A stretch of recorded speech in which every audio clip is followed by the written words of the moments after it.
Happy Thanksgiving, everyone, and welcome to Thanksgiving Day 2022 at Medfield High School, Dover-Sherborn, and Medfield.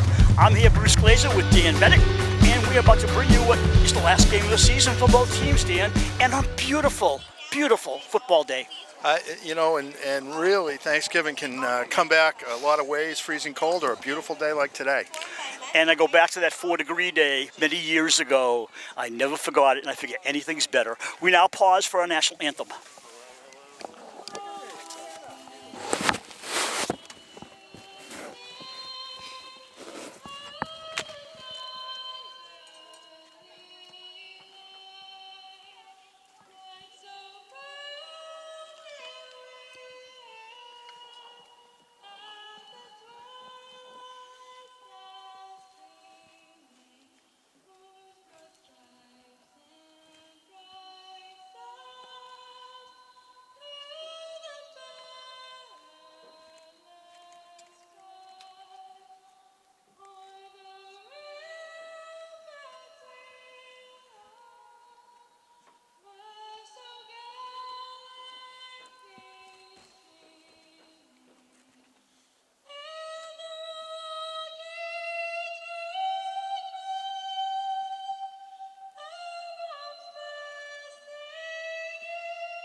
A beautiful rendition of the national anthem. Dan, to me, this game is a conundrum. Both teams on Thanksgiving Day, one of them 2-8, that being Medfield, they want to beat Dover-Sherborn. That'll be their Super Bowl victory. Speaking of Super Bowl, of course, last weekend, Dover-Sherborn lost to Shawsheen. They come in here 10-1. Are they up for this game, I wonder? This is the game that you're going to get up for naturally. For the seniors, and there's 14 on the Dover-Sherborn team, this, for many of them, is going to be their last football game ever. So it's a natural thing on Thanksgiving Day to come in up. I do know that's a short week that they had because they were in the playoffs, so that is a tough thing to go through. But I think they'll be ready to play today. In the first quarter, Medfield will be going left to right as we look at it. Defending on the right side of the field will be the Raiders. They're kicking off. Ronan will do the honors, Ronan Richards, and we welcome our live stream audiences from wherever you are, Medfield, Dover-Sherborn, and around the country and who knows where else. We know we have people out in Colorado, North Carolina. Here comes Ronan into the kick, a grounder. Deep man will take it. I believe that's Ojelup. Ojelup back to his own 25-yard line, and down he goes there, where Medfield will start their first drive of the game. Well, that's typical right there. You've got Mackay going down the field and making a tackle on the opening kickoff. He was the defensive player of the year in the TVL Small this year, and he's really been dominated up the middle. First drive from scrimmage. The quarterback is Hasapitis. I spent days memorizing Nick's last name. So Hasapitis at quarterback.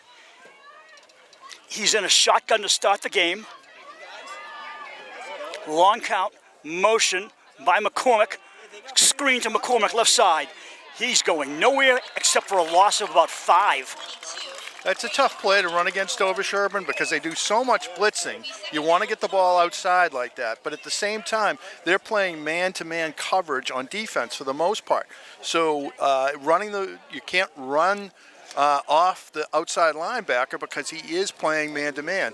And on particular in that was swinging it wide like that does slow down the play. Ganjemi comes out wide right with McCormick in the slot. They got a receiver and another slot top left. Second down, Hasapitis. Second and long. Knocked away And that looked like the hands of, I think it was Dylan Rogers knocked it down. Yeah, and Dylan's a junior. He's been starting both ways all season, which is a credit to him on a great team like this. In that situation, what Medfield did was they put 5 receivers out of the backfield. That forced Dover-Sherborn to get out of their man-free coverage, which is Michael Polk in the back, and get into 5 people playing man-to-man. They were hoping to get the ball up quick, but you do that against Dover-Sherborn, you're facing a blitz. 3rd and 15. Now he's over center. Quarterback waits for the snap. 3rd and 15. Hands off. Short run. And you got to remember, it's 4th down coming up. Going into this game, Medfield is a running team, so 3rd and 15 is not to their advantage. No, and 3rd and 15, they got in a power eye. They were essentially saying, we're going to punt it out of here and not make a mistake and give Dover-Sherborn the ball. Right. They did run it to the right hole against Dover-Sherborn's defense, which is off tackle, but they still only gained about 3 yards. Emilio KB is deep. Nice snap. Nice kick. Whoa, up in the air, a line drive. KB watches, catches at his own 45. KB going to midfield. KB comes left side, brings it back in, and he's inside the 40 of the Warriors for a 1st down for the Raiders. That was a really good return, good blocking out there, and Emilio got the ball to the sideline, tried to make a move up there. Really good return.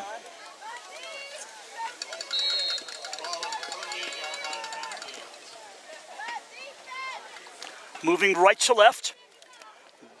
Will Dummer brings him up at center. Starting quarterback is Ronan. Ronan is the sophomore. KB in motion. Richards pitches to KB. KB coming end around. Can't find a room, and he's tackled, and a flag. They're either going to call face mask or a horse collar, but I think a face mask on that play.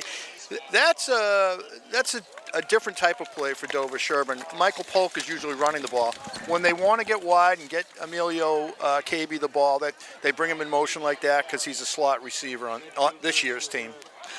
The up front men on the offensive line for Dover-Sherborn are Darren Banerjee, Dummer, Sampson, and Rogers. And that left side of the line for Dover-Sherborn is powerful. You got Darren and Banerjee, both who may be playing college football next year, starting in that offensive line to the left. Dover-Sherborn loves running to their left over those two. Webb in the quarterback. He hands off to Polk. Polk dives straight ahead, and he's close to a 1st down. That was a good run by Michael. It figures. I said they left to run to their left, and they ran to their right. But Michael made a nice cut upfield. He's a good straight-ahead runner, and he does have speed to get to the outside. He's league MVP, so that shows what the other coaches in the league thought of him. No question. Just inside the 15. They're just a little under a yard short of a 1st. Try it now. Polk comes left side. Make that the quarterback. Ronan Richards for a 1st down and some extra yardage. And that's a really successful play for Dover-Sherborn because they get outside and they have Michael Polk, the lead blocker in that situation. Ronan is not usually in to throw the ball, but he is a very good runner and a good lacrosse athlete also. Ball spotted at the 7. It'll be 1st and goal from the near hash mark. Olsen goes wide right. Trotting out near him in the slot right is KB. Wing back, Moore on the right. One receiver left is Kiesling. We got motion coming up. Handoff straight up the middle. They tried for short yardage and got nothing. Well, you get the ball inside the 10. You get the MVP of the league. It makes a lot of sense to give it a shot on 1st down, see if he can get in the end zone, particularly when they've had success running. This reminds me sometimes of baseball, where a pitcher will pitch inside because he wants to pitch outside the next pitch, and he's trying to get into the mind of the batter. Here I'm wondering, are they going up the middle just to make Medfield think middle and then go outside for the next play? Does that come up? It does come up. I don't know if that's why Coach Ryan is doing that. Michael's got success going over that left side, but here they come with Richards. Richards around the right with Polk in front blocking. Tries to go out of bounds, and I believe he did. Touchdown. Make that inside the pylon for the 1st touchdown of the game. Once again, good block by Michael outside. They have a situation there where they're getting an extra blocker because the quarterback is running with the ball. And in football today, the quarterback no longer is a blocker at all. So it makes a lot of sense. Point extra attempt by the Richards, the scorer, and the extra point kicker. Hold by Moore, ball spot, kick up, and good. That was a good snap. That's Sullivan snapping the ball. He's only a freshman. That was a good snap by him. Good hold by Henry Moore, who's been holding for the last 2 seasons for Dover-Sherborn and does a very good job at that. That's not an easy job getting it right. And Ronan Richards has been a good kicker all season for Dover-Sherborn. You mentioned someone like Henry Moore, who's now a senior. I was watching some video of Medfield playing other teams. I forget who the other team was, Holliston maybe. And one of the announcers said, you look at towns like Medfield and Dover-Sherborn and Holliston, and they specialize in a couple of sports which they're really, really good.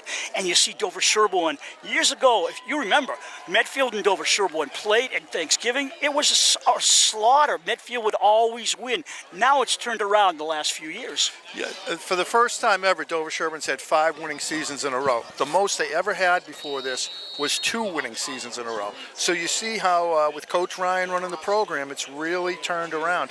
And I do remember one of those Dover-Sherborn games where they didn't get a first down and were behind 42-0 at halftime. Once again on the return is Ojalep. Tommy comes past his own 25, hits the 30 with forward progress probably. And that's Mackay again, Mackay Robinson making the tackle. It takes a lot of guts to run down there on kickoff and do that. And he's a senior, defensive player of the year, like I said. And they're going to miss him next year, but I know he's out there playing with intensity. Robinson comes into this game with 31 solo tackles, 23.5 sacks, and he's got 2 tackles already in this first quarter. Yeah, and a lot of that's Coach Tassoni and Coach Conrad's defense. They put pressure up the middle with Mackay, and he is tough to block. Working out of an eye. Straight blast play, just to the right side, to the near hash mark, about a 4-yard pickup. Well, that kind of goes to what you were talking about earlier, Bruce. What are you trying to do to set up the next play? They're in a power eye in that situation. They're getting blockers in front of them, trying to take advantage of their ability to run. The first series, they threw the ball twice. One was knocked down, one was for a loss. And that was, I think, trying to loosen Dover-Sherborn up, see if they could do something. And now they're back in nobody in the backfield for Medfield. Looks like a passing formation, certainly. 3 receivers top of the screen, 2 at the bottom. Handoff, nope. Misdirection play, nice call, but Dover-Sherborn was ready. It is so hard to run up the middle, straight up the middle on Dover-Sherborn. You got Chris Kiesling, who's a junior, who's a very good player. You got Mackay Robinson in the middle. You got Matt Darren, and you got Alex Banerjee.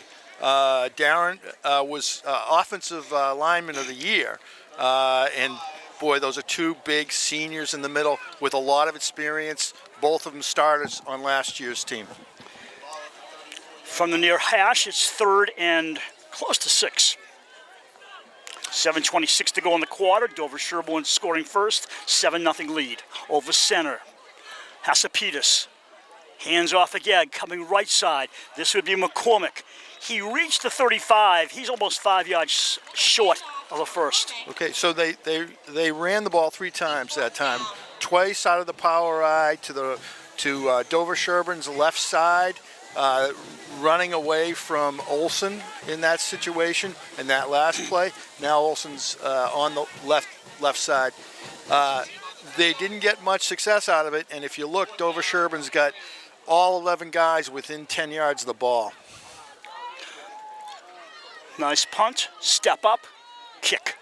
KB watches it roll. He's not going to touch it. It bounds around the 35, where Dover-Sherborn will take over. You know, it reminds me, we got 2 blue teams on the field. One in home, white with blue trim. The other with blue and navy blue white trim. And blue. Medfield. Someone tells you, I'm going to have you paint my house. and you say, all I have is blue paint. And they say, well, I want some red. I don't have any red. I got to paint it blue. And that's what Medfield is. They're a limited running team, a lot of up-the-middle plays, and they can't change right now in the season because we're at the end of the season. It's too late to go with brand new plays. That's absolutely true. Now, one thing Medfield does do on Thanksgiving Day, traditionally, is they put in a trick play or 2 trick plays. If you remember last year, they had a trick kickoff play where they sort of huddled in the middle of the field and broke off in all directions. That didn't work. I wouldn't be surprised to see that, but I think you're absolutely right, Bruce. They've got to get in that power eye and run, and they've got to break some plays. Believe it or not, this is a very critical drive for Medfield. Because if Dover-Sherborn comes down and scores again quickly here, being down by 2 touchdowns this early is really going to hurt them. Green from Webb to KB, cuts back inside. KB's got a first down. Smart eyes by KB as he saw the outside blocked and cut back inside. A very good cut by Emilio, and their Dover-Sherborn and Steve Ryan are trying to get the ball wide under those circumstances. You mentioned trick plays. There was a year where Medfield faked a punt and ran or passed for a first down, and I was stymied, but it was a great play. Yeah, the Medfield coach comes out with that every year with a couple plays that you're not anticipating, so you got to be ready for everything. You just tell the kids to be aware that there are going to be some things they haven't seen and won't see on tape. Short drop, looking for KB. KB has it. KB has 5. KB has 10. KB has a first down. Good pass by Webb and good catch by KB, and then some good moves.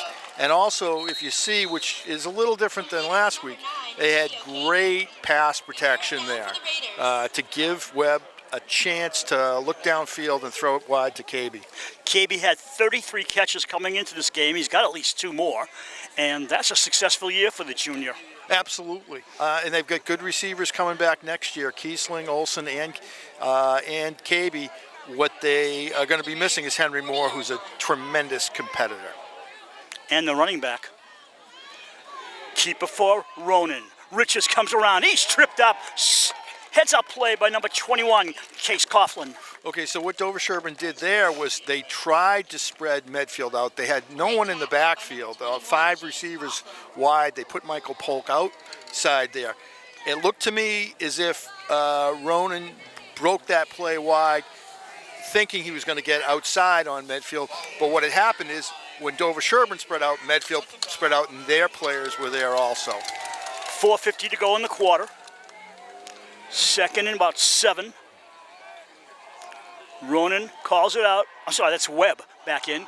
Throws a pass to Brian Olsen, his first catch of the game, and his first down inside the 30. Okay. If Medfield continues to play this way, and by that I mean play 8 to 10 yards off the receivers, Dover-Sherborn's going to eat them alive. I was wondering, why is it so easy to get downfield? And you just explained it. There's no tight coverage. Exactly. People are scared to death of Brian Olsen. He's a 6'4", good reason. 6'4" receiver, and Dover-Sherborn loves lobbing it up to him down the field, and he's been very successful at that. Webb fakes, keeps it himself, throws a ground ball. That's actually Ronan Richards, who I think he lost his grip. It did look that way. That's a bootleg pass play. They faked it into the line and then rolled out. And Henry Moore was open, but Ronan didn't throw a good pass that time. What a nice crowd here today, huh? Oh, it's beautiful. It's a beautiful crowd. And it gets bigger here as more and more people wake up and get down to Medfield High School. Second down coming up. Webb at quarterback. Hand off to Polk. Sees the middle not open, does a 360 and goes nowhere. Loose ball. And it's a dead ball. But Munns picked it up, but it was already down, and it's a good turnover for Medfield. It really is. It's a key turnover for Medfield, and that is the one thing that Dover-Sherborn has to avoid is turnovers. That's the one thing that can turn the game around. I don't think Medfield, based on what we've seen so far, can stop them on 3 or 4 downs that they're running. But if they stop themselves, Medfield has a chance. Now, Medfield still has to be able to move the ball to make this a game. Last week against Shawsheen, it was mental errors, penalties, and turnovers that Shaw Sheen, a very good team, took advantage of. And Yeah. good luck to them in the Super Bowl. Hasapitas has a man in motion, waits for the football. Fake, misdirection, coming left side, McCormick. And he may have gotten back to the line, I'm not sure. Well, and that shows you right there. He made a good run, actually. He broke Alex Banerjee's tackle, but Dover-Sherborn's all over it. He still only picked up, I'd say, about a yard. And looking at the offensive line, number 72, Ungrink. His name is Matthias Ogrink. He's a big boy on the right tackle side, but the rest of them are not really big, and that gives the defensive line for Dover-Sherborn a big edge. Yeah. Dover-Sherborn, you look at that defensive line, Darren, Banerjee, Olson. Knocked away by Ross Bottom. And speaking of Ross Bottom, let's do the All-Stars. Dover-Sherborn, as you said earlier, Michael Polk, the MVP, Mackay Robinson, Defensive Player of the Year in the small, TVL small. Matt Darren, Brian Olson, Alex Banerjee, Emilio Cabe, Griffin Rossbottom, all All-Stars, with Darren being the TVL Lineman of the Year and Coach Ryan, the Coach of the Year. Oh, that's tremendous. And well-deserved for all those players. And it's showing how far they've come. Griffin Rossbottom, what a competitor. He came out, was a defensive back. Last year they needed him at linebacker. He's out playing linebacker, and he's gotten better and better. Great speed for a linebacker.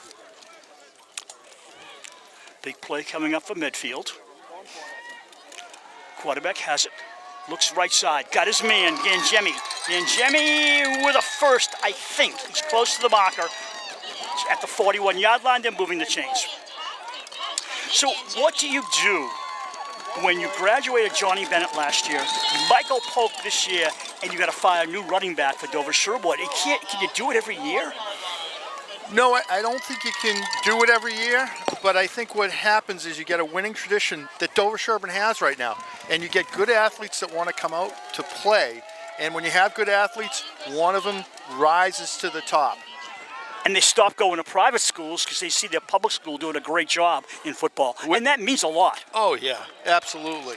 It's a situation where, and I've seen private school football, you got 20 people there to watch the games, and I know that shouldn't make a difference because you love the game, so you want to play it anyhow, but there is no game a private school has that has this type of energy and this type of crowd that they have on this day. And these kids are playing with kids they've gone to kindergarten with, and they're still out here, played youth sports with. It's just great, on both sides, Have you ever seen so many cheerleaders? I have not. There's a pep squad and the regular high school cheerleaders. There's a lot of girls down there. Split back formation. Hasapitas has some time, airs it out downfield. Oh, if anything, it would be offensive pass interference, but they're not going to call that. Bruce, you're 100% right. He just took Dummer, I believe that is, and just pulled him out of the way and then went up for the ball. Yeah, he actually grabbed onto his jersey. That's absolutely right. And the official may not have seen it, or they're not going to call offensive pass interference as much. They don't call it as much. If that had been Dummer grabbing him, you definitely would have gotten a flag on that play. Linehan with the catch, brings the ball down to the DS 30-yard line. We are sorry we cannot bring you Medfield statistics. We could not get a hold of those. We do have the DS stats as we go along. Motion, straight ahead play. Nice movement by Matt Stevens on his first carry down to the 25, a 5-yard pickup. Well, they're running the misdirection a little bit, and Dover-Sherborn is so aggressive that sometimes that does work against them.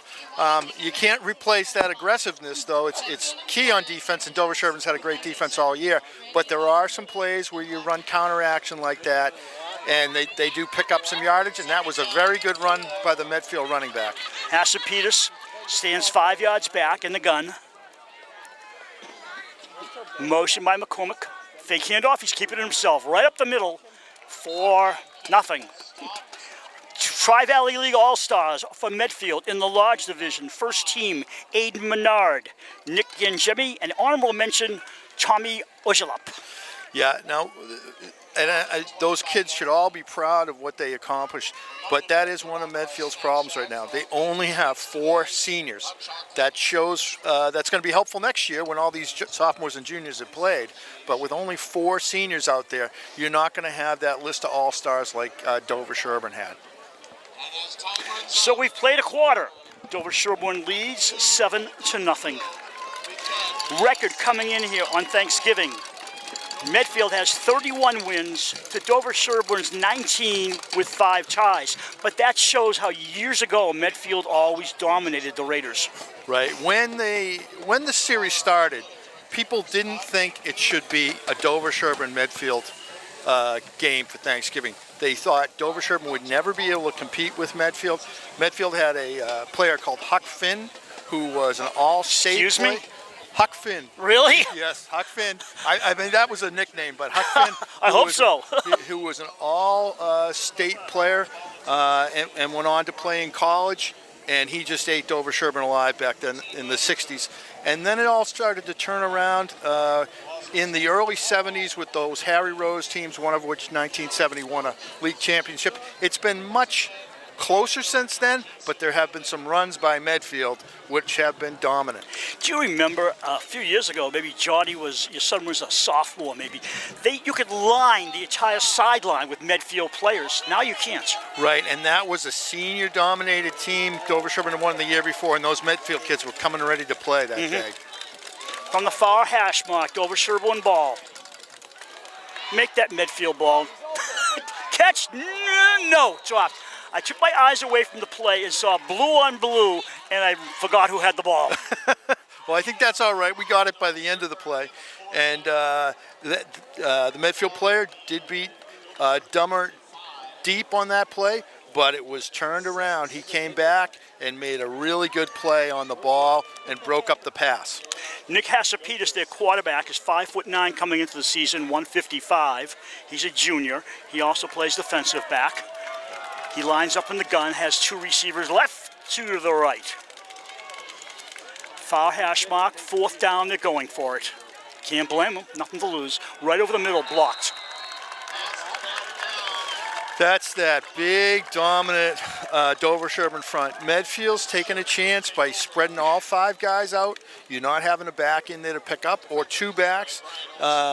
And Dover-Sherborn's going to blitz 6 guys and play you man-to-man, and you're going to have a very difficult time. You're not going to be able to pick them up. You got to release the ball fast on that. Also, Hasapitas, with that kind of situation you described, he didn't drop back far enough to give himself time. He just flipped the ball out. Yeah, and I think he's concerned. You see a kid like Olson, who's a tremendous defensive end, and your first thought is, I got to get the ball out of there. Michael Polk makes 7 yards out of nothing. He was stopped at first, then he saw some room, and that kid picks up extra yards all the time. Yeah, he's the kind of runner you want. He's always going forward, and he's driving for those extra 2 or 3 yards. It isn't always spectacular, but it makes a huge difference by the end of the game. Polk has over 1,300 yards coming into the game, 15 touchdowns, and leads the team with all those figures and 92 points on the year. Coming this way to Olsen, the big hands go up, and off he goes!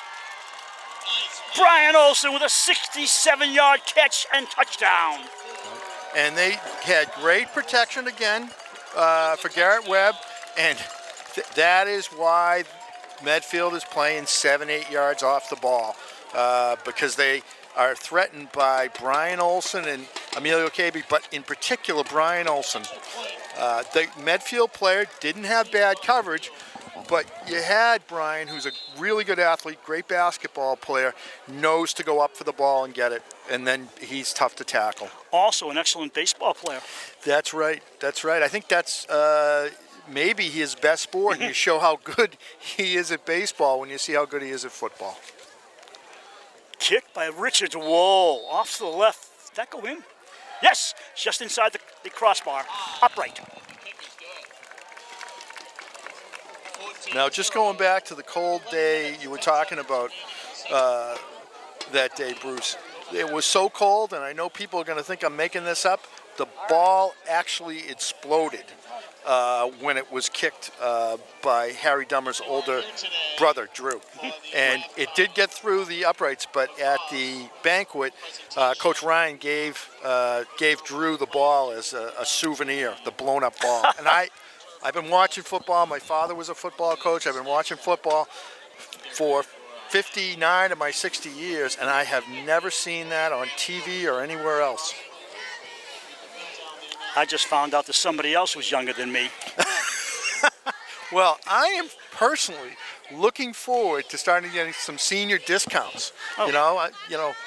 Be able to go to a museum and get $5 off would be tremendous. It's not as great as you might think. Okay, all right. As you get older, you sometimes go to less museums. But it's there if you need it. Yeah. Kickoff by Ronan Richards. There's a spinner.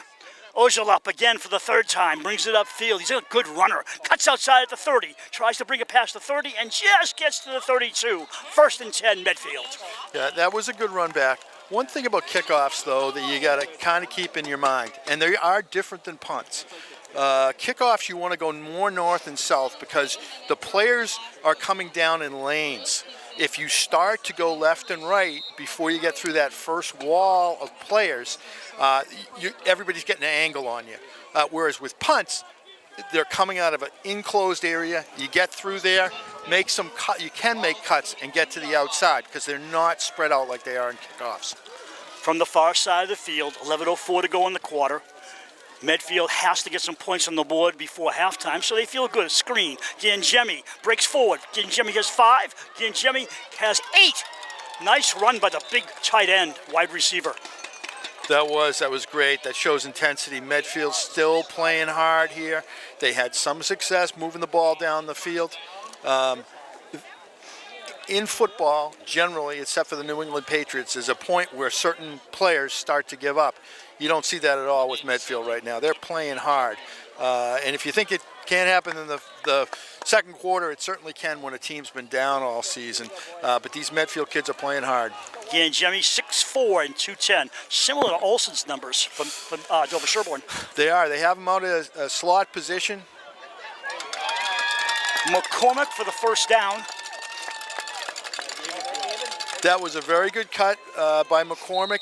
Olsen made a good play coming inside from his defensive end position to make that tackle. 1st and 10. Once again, the Warriors move the ball. They're spreading it out again. We're going to see if this works. It is spreading out the Dover-Sherborn defense, but you're not going to get much pass protection. Whoops. I guess encroachment's the obvious call in defense. I agree. It usually doesn't happen when someone's in a shotgun like that, when you don't have the quarterback reacting. But Dover-Sherborn certainly was trying to anticipate the Medfield count, or that would not happen. One of the blue shirts for Dover-Sherborn became the 12th player for Medfield at that point. That's true. He's crossed the line of scrimmage. 2 receivers top side, 1 to the bottom, and 2 backs behind Hasapitas. Holds his hands together, waits for the ball. Fake, right side pass, complete, and nothing! Brian Olsen? No, it's not. I lost the number. I think it was Dummer. Okay. Harry Dummer on the stop. Have you ever heard, before you got to Medfield, 2 announcers, 1 female and 1 male? They've had it this way for a few years. And this is the only place I've ever heard that. It's interesting. Yeah. I don't know if the logic is just 2 people that just love football and want to be out here announcing, and they're splitting the job up. Nothing wrong with that. Not at all. Hasapitas now has 2nd and 4. 8:50 on the clock and moving. As we go towards halftime, it's warming up to quick opener to McCormick. I think it was McCormick. Get up. Now, they ran that counter action, which they've had some success with so far. That time, Dover-Sherborn was ready for it. That was Will Griffin in the carry, one of the captains, along with Menard and Giangemi. Captains for the Raiders are Polk, Rossbottom, Robinson, Banerjee. That's enough. Now, if I'm Medfield here, I'm thinking this is 2 downs, because if they just give the ball up, they're going to be in a lot of trouble, because Dover-Sherborn has showed no. Go ahead, finish. No, Dover-Sherborn has shown no interest of being stopped by Medfield. They're only stopping themselves. Olsen broke in so fast in the quarterback that Hasapita said, I don't like the football anymore. I got to get rid of it, or he would have gotten crunched. Yeah, and that's great defense by Dover-Sherborn. That's also a problem on Medfield. If they can't protect the quarterback, they can't send their guys on long pass patterns like that, because it takes a while to get downfield. It takes their quarterback is not going to have time to look downfield and find them. Can the quarterback hear those feet coming in, literally? I think they can. I was never a quarterback, but they feel it, certainly. They're kicking it away on 4th down. Thought they were going for it. Nah, did it work? I don't know. Is that ball the No, one? it's in the end zone. Is it? Yeah, touchback. It almost worked, and in a way, it did work. They got a good punt. They moved the ball down the field. Yeah, but nothing left in the season but to try and win on Thanksgiving, and you punt away on 4th down. Yeah, and you don't get a return. Right, and that's why I hate the idea of people using percentages on, if you go on 4th down in this situation, you go on 4th down in that situation, this is your percentage. Because Medfield's in a whole different position here. They are not stopping them on defense, so they've got to generate offense. It's not enough just to put Dover-Sherborn in their own end. No return, but the ball at the 20, and they started out. Polk stood up after a short gain and pushed back by about 8 players. That play is going to work better and better as the day goes along. It didn't look like much, but you look down there, he picks up, what did you say, Bruce, 3 yards? Yeah. 4 yards? Yeah. Okay, so now it's 2nd and 6. This is a very manageable down. You won't know whether Dover-Sherborn's going to run or pass. And the other thing is, let's see if Medfield's still playing 8 to 10 yards off the ball. Nope, they got their cornerback up on Olsen, and they're playing 2 deep coverage on a zone. Left side, KB stopped after he catches. And it's easy to say now, I totally agree with what Medfield's doing here. Put yourself back in the zone coverage deep, 2 deep against this 4 receiver Dover-Sherborn, and play up on the ball. Because if you just keep giving up 7, 8 yard passes, Dover-Sherborn's going to move the ball right down the field. Dan, I don't know if you saw it, but on this side, Brian Olsen at 6'4" was lined up against Ojelop, and he's 5'6" listed. And you can see him standing there. What a mismatch, and here we go again, same mismatch. Ojelop has speed, but look at the size difference on the near side here. It's huge. Now watch 26. He's playing deep half here for Medfield, and he's there to help out against Olsen. Left side pass. Nice grab. Who else but KB? Incomplete. He was out of bounds. Yeah, he was out of bounds. What a grab, though. Yeah, what a one-handed grab. He is so acrobatic. He's got such balance, and he's got great hands. And timing. Absolutely right. Crowd still mumbling about that incompletion. Well, you can't really see from this side. You only have to have 1 foot down in high school football in Massachusetts. But at the same time, you still got to get that foot down, and you really can't see. Emilio was way up in the air, so it's not hard to believe he might have missed the sidelines. Rich's kick is way up in the air. Great hang time. Taken back by number 28, and that would be Griffin. Or maybe not. It's O'Brien. Max O'Brien with his first touch. Right. Shows a lot of guts to be returning those punts. It's not an easy job. He made a nice catch, and he tried to make some moves and get upfield. Oh, what a dangerous position. You mentioned it, punt returner. If you don't call a fair catch, you look to the sideline and say, "Hi, Mom." Well, it's hard. I will. This is the only time I'll talk about my son.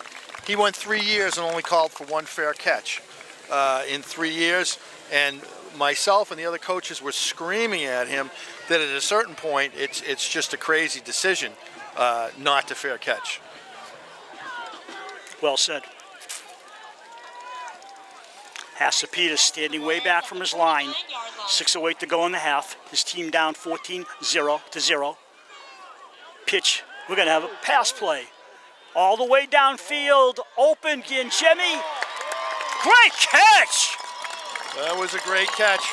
Matt Stevens on the pitch from the quarterback to Jimmy, and Nick has a first down with that catch. Okay, so that's one of those trick plays that Medfield puts in that you got to be ready for. I thought the coverage was very good on that play. Dummer recovered, and it was just a great catch. Well, he's 6'4". He had that big advantage over the defender.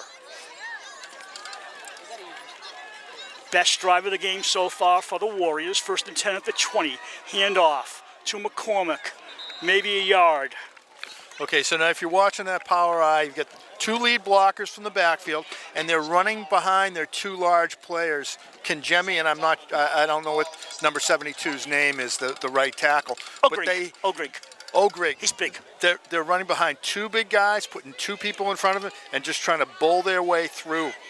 And it looks like Dover-Sherborn is putting Brian Olson to the wide side of the field every time.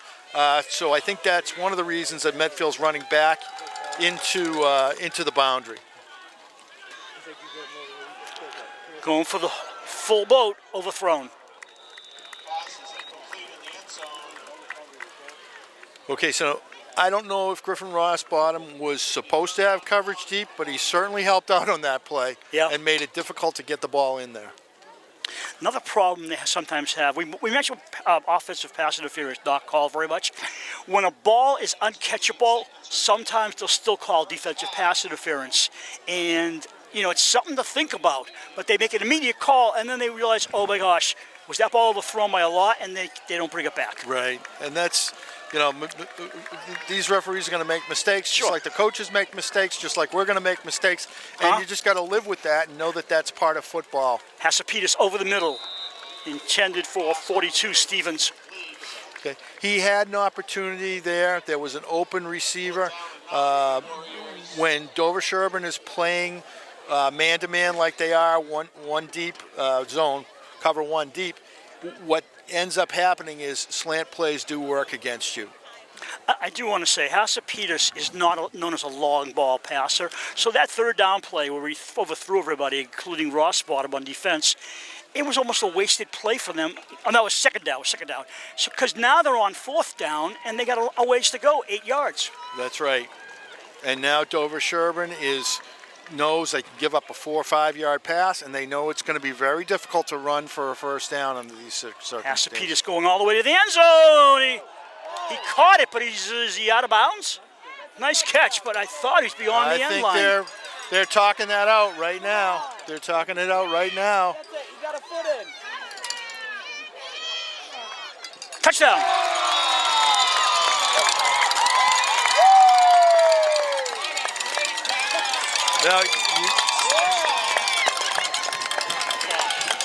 Now you see a discussion like that. Neither referee clearly saw it. We don't have a replay that they can look at. They're just making a guess. Educated. Yes, an educated guess. Extra point attempt coming. I don't see you waving around. Kicker looks like number 10, Max Masters.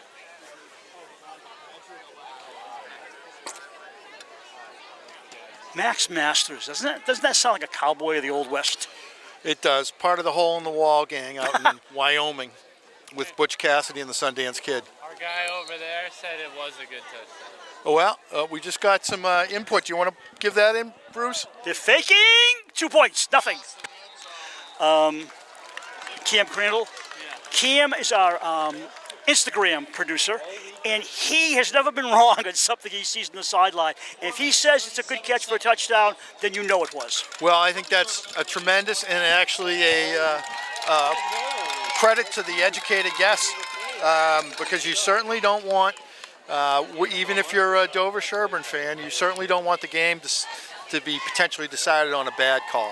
Let me ask you about a 1 foot in bounds. You said it's a Massachusetts rule. How dominant in the country do you think it is in high school football? You know, that's a good question. I would think consistently around the country it is 1 foot in.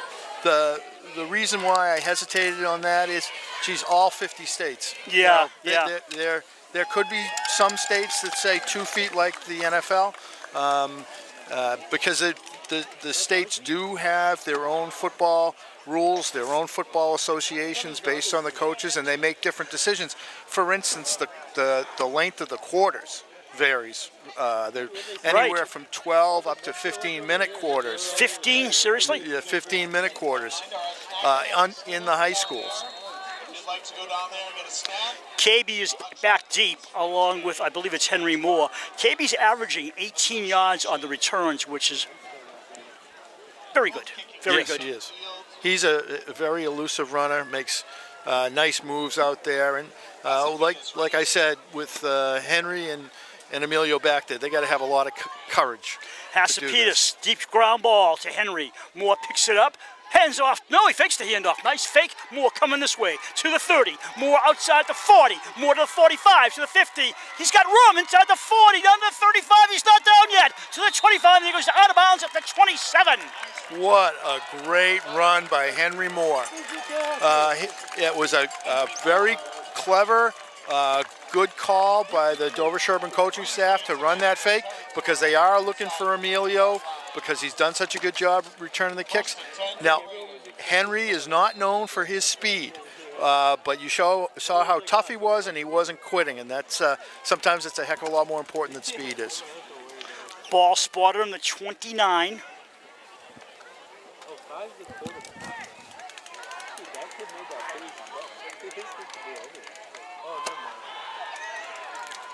Running left is Polk. Polk has 8. Polk has 20. Polk down to the goal line. He's in.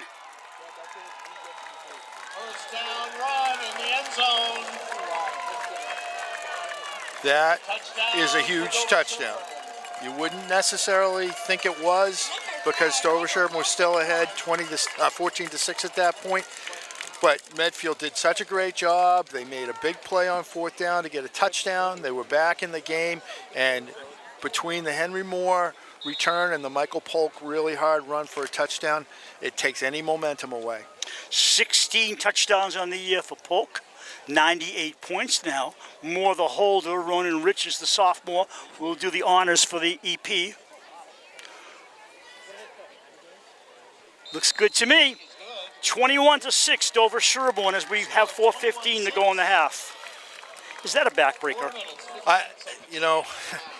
It wouldn't be if Medfield was the team with 10 wins, but it's really hard. Yeah. It's really hard when you don't have that senior leadership. I'm not saying anything about the 4 seniors they have out there. They might be the greatest leaders in the world, but when you only have 4 of them, and those are the 4 kids that are playing their last game, or for the most part are playing their last game. Dover-Sherborn's got 14 kids out there. They're going to be playing hard the whole way. Medfield really does need to move the ball here. Dover-Sherborn's getting the ball to start the second half. You know, I'm looking around, and this is one of the few fields where you do not have a visiting stands on the other side. Everybody lined up here from goalpost to goalpost. It is packed.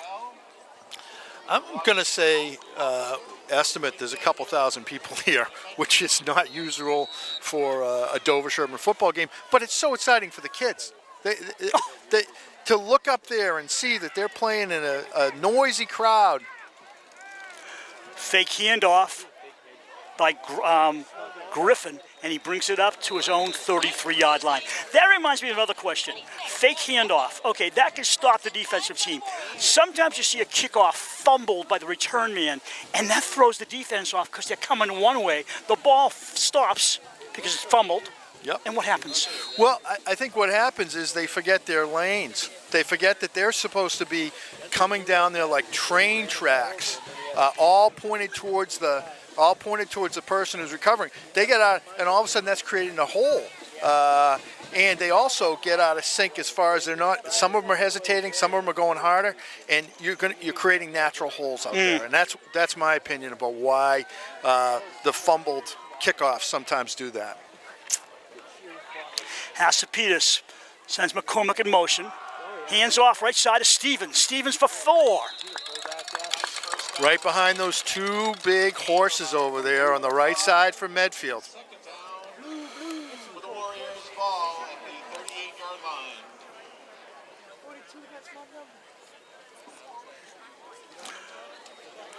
Now Medfield really needs to move the ball. 3:45, they really don't want to give it right back to Dover-Sherborn under these circumstances. And the other part of that is you're going to wear out that defense for Medfield if DS gets the ball back before halftime. That's absolutely true. And if they walk in there down 3 touchdowns, that's just too much to ask out of high school kids for the most part. Just under 3.5 minutes till the halftime break. Man in motion. Long run across the backfield. Handoff goes right side. Oh! Was that McCormick? He broke free. I thought he went out, but he stayed in. First down. Good hard run, north-south. He got to the sideline, went up. Stevens. Matt Stevens with the carry. I apologize. I'm stepping on you, Bruce. Michael Polk, who's that one deep safety, made a nice play, shutting it off. Otherwise, you're looking at 6 points. By the way, I spoke to Mrs. Polk a few weeks ago, and I said, any more Polks? And I don't believe it. I think Michael's the last one. He is. 3 of them? There was four boys and 1 daughter, but and she didn't want to play football. She did not want to play football. The other 4 did, and I coached Timmy. He was a senior when these kids were all in 8th grade, and he was a fine player, a very tough kid. He holds the Dover-Sherborn record for goals in lacrosse, and that's probably been the best sport at Dover-Sherborn for the last 15 years. Procedure call against Medfield. Is that maybe our second or third penalty? I don't think that actually was procedure. No? I think he kneeled when he got the ball. Oh, okay. Okay. So he was down. He was down, yes. Is that my first mistake? What? That my first mistake? All season, Bruce. All season. Now they're coming. Yeah. Okay, now that's procedure. Well, that was just a playoff, that's all. That's correct. I see the future. Not really. Medfield further back. It'll be about 2nd down and 20. So that'll bring it back. 2nd and 20 for a team that does not like to pass. This is a tall order for Medfield. They were doing a good job. They were running hard to the right side behind their 2 big players and running it into the boundary, which was working for them. But now it's going to be awful hard to get in that power eye and run those same plays. I have a backup quarterback question after this play for you. Always wondered about this. It's not a surprise question. Okay. I'm sure you'll know the answer. Well, I'm not sure, but I'll do my best. Quarterback picks it up. Has to Peters, left side, a bomb downfield. Got it! Nice catch by number 29, Kasai Linehan. And what happened is he broke inside the defender as the defender went outside. That was a beautiful pass pattern and a great throw. You couldn't ask more out of 2 high school players than what Medfield just did. First down, move the chains down to the 20. Okay, backup quarterback has a scoreboard, a score sheet, and he's taking notes on a clipboard, right?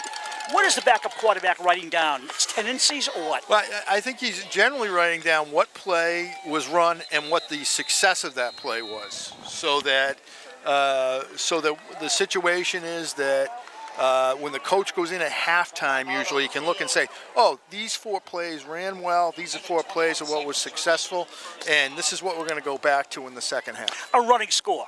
A running score. Yeah. Okay, that's interesting. Yeah. Now, if you as you get further and more complicated, and I was really speaking about high school there, he might be writing down, we got in this formation in a college program or a pro program, we got in this formation, they got in this defense, this is what they did on 3rd and 5, this is what we did on 3rd and 6, and this is the defense that they were in at the time. I was trying to look up some offensive football plays and formations, just thinking about advanced scouting for myself, and there are so many different variations of the same thing. Power eye left, power eye right, power eye. Then you have a wishbone, and I swear I saw Medfield go into a reverse wishbone where they lined up just the opposite of what a wishbone looks like in the backfield. There's so many variations, and I said, you know something, just call the game. And with you here, I just blame you for everything anyways. Well, that's fair. I am the one making the mistakes. Pitch. He's Gonna going pass. that pass. McCormick, off balance, throws, loose ball. That pass was waiting for someone to pick it off. Yeah. That's the thing about trick plays. You go to them on a second time, and they're not quite as tricky as they were the first time. Well, McCormick was off balance, and that ball was a dying quail in the air, ready to find some green grass. Yeah, and that's a thing with Dover-Sherborn, and I talked about it before, why counter plays work well against them, trap plays work well, because they're so aggressive. But there's the advantage. You come upfield, you go aggressively, you blitz a lot, and plays like that get disrupted. Second down, 75 seconds to go in the half. Where am I? Dover-Sherborn just used its first time out. Hasapitas for the end zone. I don't know where he's throwing to, but it's out of play. I think the Medfield receiver ran a post pattern, and he threw a corner pass. And I don't know whether the quarterback made the mistake or the receiver did, but they weren't on the same page. You know, they sold these plastic, they gave them away, these plastic noisemakers, and I'm just waiting for a big play to happen. We're not going to hear anybody else but them. They're plastic, so they're safe, and you can just bang them together. And if you're good at halftime, I'll get you up here. Well, I'd appreciate that, but you do know that instead of commentary, you're just going to get me banging them together for the rest of the game. I did bring a safety pin. Okay. Near hash. 3 backs. Now that's your T formation, correct? Well, no, because the quarterback's in the middle. The quarterback will be under the center on that. It's got a lot of the same qualities to it, but it isn't a T formation. Here comes Olsen. Ball thrown away. Now a T formation, there would be 3 halfbacks. There'd be 2 halfbacks and a fullback, right, and they'd be in a direct line, and the quarterback would be underneath the center. And generally with the T formation, it's 2 tight ends, so it's in close. That would have been something you would have seen Ohio State in the 1960s, into the early 70s with Woody Hayes, but you don't see it much anymore. You did see the wishbone, modifications of the wishbone is still being run at the service academies, and it was being run at Georgia Tech. There goes my knowledge of the T formation. No, thank you for correcting that. No. I appreciate it. 2 receivers left, 1 to the right. Hasapitas looking, steps up, throws, maybe out of play. The young man has a tendency to overthrow. We've seen it at least 4 times in the end zone. He has overthrown the ball. Yeah. Turnover and downs for the second time in this half with just under a minute to play. Okay, so they did a good job pressuring the quarterback there, but he did have time to throw the ball. But Emilio Cabe had very good coverage, and that made a huge difference. Now we're going to see if Steve Ryan, 21-6, wants to just take it into halftime with the lead and get the ball the second half because he's down in his own end, or he thinks, hey, I can move the ball down the field throwing it. Most people won't know what I'm talking about, but being in a press box is one thing, but isn't it great to be out here with the crowd around you and the positive noise factor? I'm really enjoying it. You feel like you're in the stands just watching the game. Pitch by Webb. Polk throws the left arm up, comes to the line of scrimmage, turns it up, goes out of bounds at about the 28, 27, and a late flag. Yeah, and you know what? That's a penalty that's going to be, it's going to cause the Medfield coaches a lot of pain. They're down in this end of the field. Michael Polk makes a nice run for about 6-7 yards, but then the Medfield player hits him out of bounds, and now they're up at going to be very close to midfield. And now the Dover-Sherborn's in a much better position. They've still got 2 timeouts left, I believe. You can correct me on that, Bruce, if I'm wrong. But you're essentially giving them another first down for a hit that's not getting you anywhere. He's already out of bounds. A personal foul does you no good, bottom line. They're in the 2 deep again. KB's going to throw the ball. No, he's not. He would have. Well, you know what? Emilio might have run for a touchdown instead, but Medfield's in their 2 deep zone coverage, and they're probably relieved that they went off sides on that play. Can a running back do a waggle where he floats one way, cuts one way, then floats back the other way, and has an option to run a pass? Can that happen just to a quarterback, or is it running back too? The running back can do that also. Okay. You look at the older formations like the single wing, you had multiple people, the tailback threw the ball mostly, but you had multiple people out of a formation like that throwing the ball. Penalty against Medfield. It'll be 1st and 5 for the Raiders. 44 ticks until halftime. Motion by KB. Short drop. Over the middle. Olsen pulls it into the 30. He's going forward to the 25. Yeah, you knock him forward. That doesn't help.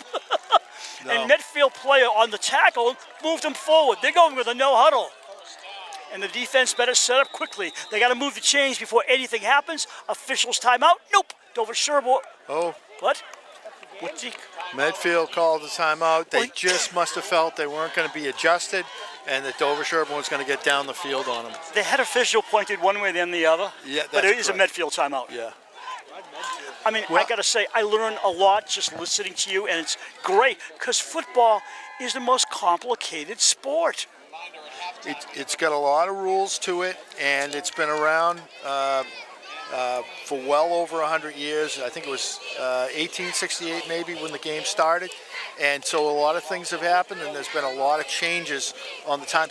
And if you had in 1979, when I played, the last time I played in this game, told me what the offenses were going to look like, I'd say that's insane. They're going to have nobody in the backfield. They're only going to have one person in the backfield.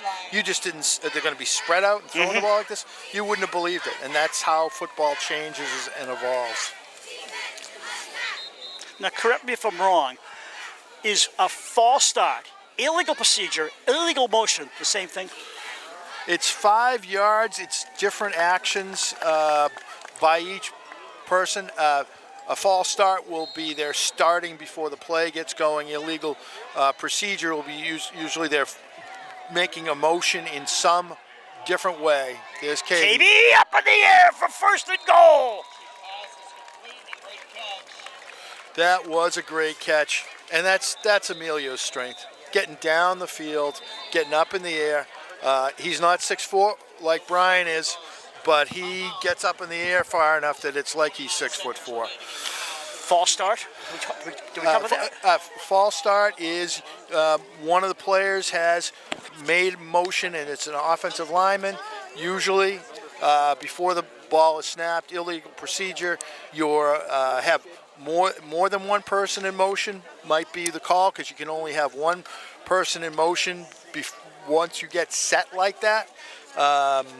They have to both get set. So that would be an illegal procedure penalty. Then you also have illegal shift. Yeah, and that's in the procedure column there because you're moving usually 2 people at a time and they don't get set. Right. And not to confuse anybody, but it just shows you how complicated this game can become if you really read into it. So we've got a 1st and goal at the 5, just under half a minute to go in the half. I'm surprised Michael isn't taking the ball. And now they wish he had because it's a 3-yard loss to the 8. Okay, so now they have another 1st down. That they used it. They got one timeout left. So they got to save that maybe for a field goal attempt, I'm thinking. Yeah, So if you run the ball, you might have to use your last time. that's right. There you go. Now that's color commentary. Sorry. Right there. I'm sorry. No. I'm saying you should It doesn't happen that often. You should do it.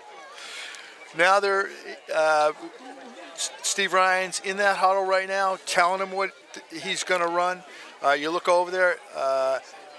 Eric Liacchio is the offensive line coach. He's pointing out where and what the players should be doing in the offensive. Lacchiato, I'm sorry. He's pointing out what they should be looking for as far as the blocking assignments in that situation. And that's Dave Sullivan also over there, former Williams quarterback, great player. He does all the statistics for the team, and he coaches the quarterbacks. 22 seconds, 1 timeout, 2nd and goal from the 8 for the Raiders. You got to think that a pass to Olsen wide is something that they're going to be looking at.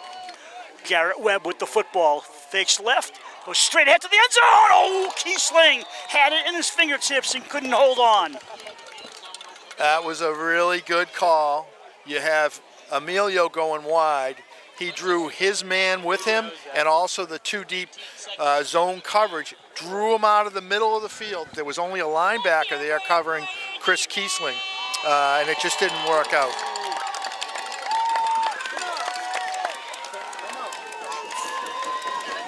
Third and goal, just inside the 9. Looking, right side, overthrown. 13 seconds, and a field goal or a fourth down, and go for it. I think if it was 14-14, we'd be seeing a field goal. Right now, I think the Dover-Sherborn coaches feel comfortable that they have talented receivers out there, and they're throwing the ball. I wouldn't be surprised if you see them going to Henry Moore up the middle, because Medfield is all spread out here. They are essentially double covering Brian Olson. Twin receivers both sides. Now KB comes across the backfield. Webb looking right on the run. He throws, intended for Moore. Incomplete. Turnover and downs. Well, you got to be proud if you're a Medfield coach or a Medfield parent or a Medfield player.